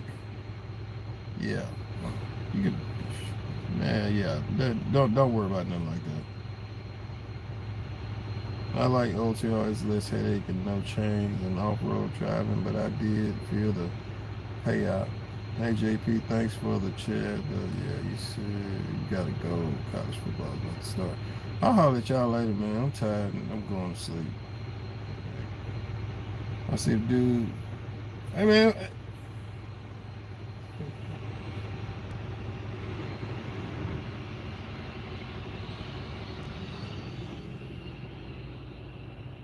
I guess they done. He was in there after me. But I know these people be funny though. Peace. JPT 3000. Yeah, you tired. Yeah, I'm tired, bro. I'll holler at y'all later, man. JPTV 3000 piece. I'd like to say thanks to all you guys that are out there. I want to give a shout out to Tanker Monkey. Appreciate the info. Anytime, Chris Brooks. I want to give a shout out to Chris Brooks, Paul Amen, FM, Julius. Can you pause insurance? Yeah, you can do that. Do most oilfield companies offer housing? Some do. You just have to ask Acel Jones. I think so, but I'm not sure. I may take off. Some realize that money is just rolling in fast. So shout out to Chasing Andrew Jackson. Shout out to K Vag. I think I said shout out to Chris Brooks already. I'm trying to make sure I get it. Shout out to Sam I Am. Yep, that BOC3. Shout out to Pagan Buffalo. Shout out to James Haley, who just put in for Purity for driving sometime. I just needed some info. Yeah, man. Purity straight. Just make sure, uh, James Haley, just make sure Purity pays you for what they say they're going to pay you for. I don't know if they still do the write-in timesheets.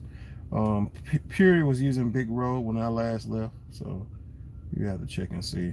Wait, no, they were using Omni. They went from Big Road to Omni for their e-log stuff. Just put it for Purity. Yeah, Purity, Nuvera, G-Style. Apply for James Haley. If you're still watching this, apply for G-Style. Drew McMills, man, thanks for tuning in, bro.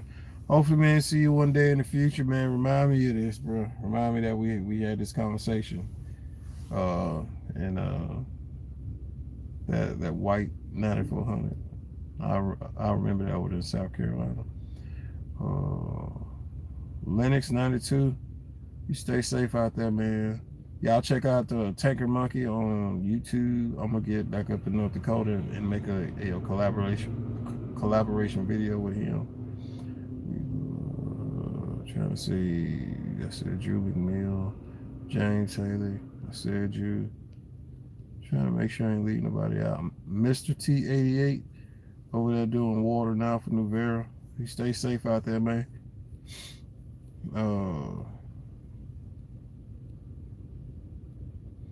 Keisha Willis hauling crew oil. Do they test each load? Keisha Haley, I'm sorry I missed that comment. Do they test each load? You do. You test each load that you get ready to haul. You test each tank. You test it, put it in the centrifuge, spin it around, separates the solids and stuff, and see how much solids, how much water, how much oil is in it before you pull it.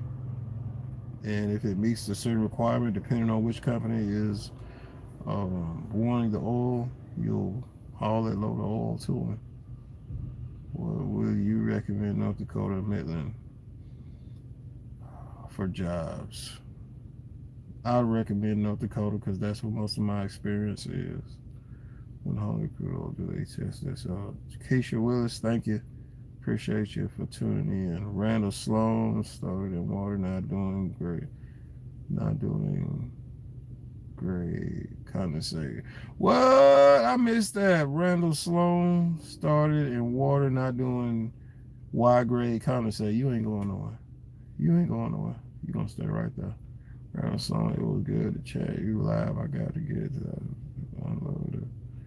I've been up here almost 2 years, and it's been the best thing. Yeah, you hauling condensate. I know what you're doing, bro. Las Vegas. Not at the minute. I'm not in Williston. Yeah, shout out to Las Vegas. Appreciate that, man. I think that's all.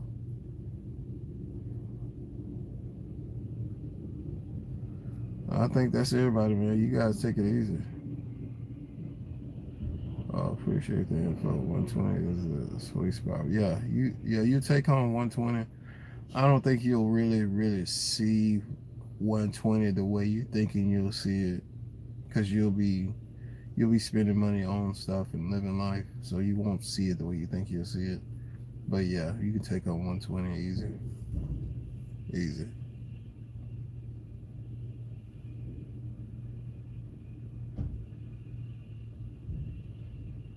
Yeah, I'll let y'all later. JPTV 3000. Peace.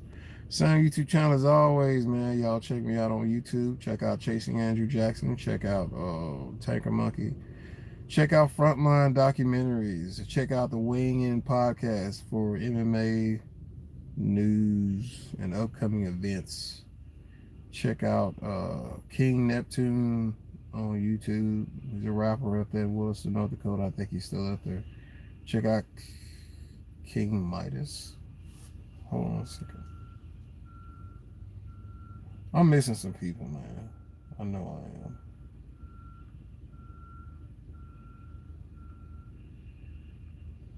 Give me just a second. Um,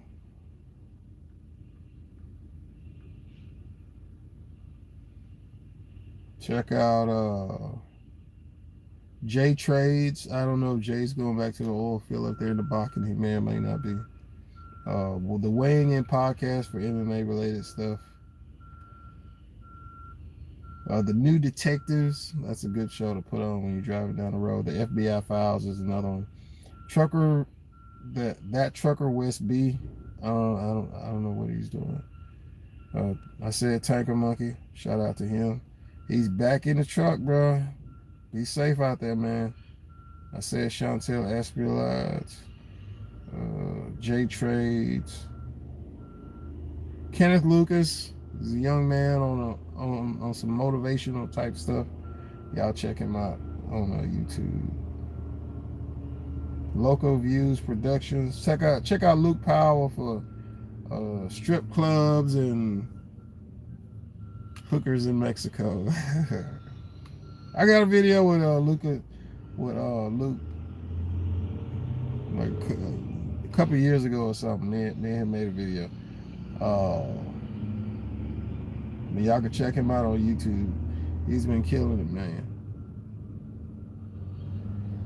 Let's see who else. Y'all can check out Nisha K. She's a young lady.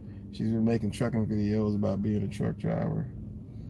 Oil rig videos. Y'all can check him out on YouTube. He's been making videos. He went from Canada to the oil fields, drilling rigs. I don't know if he's still doing it or not. Check out Sounds Nerdy. These guys make videos on tech and stuff like that. Sweet Sinclair, he's a rapper out of Williston, North Dakota. I think he's from Mississippi, but he's up there. I don't know if he's still up there or not. I think that's about it. Truck City TV, where is that at?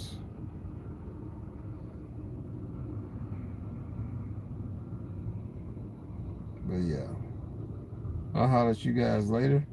JPTV 3000. Peace. Peace, Mr. LN Pete, man. See you guys later. Want to get a sports bike, work my way up. Might start on R.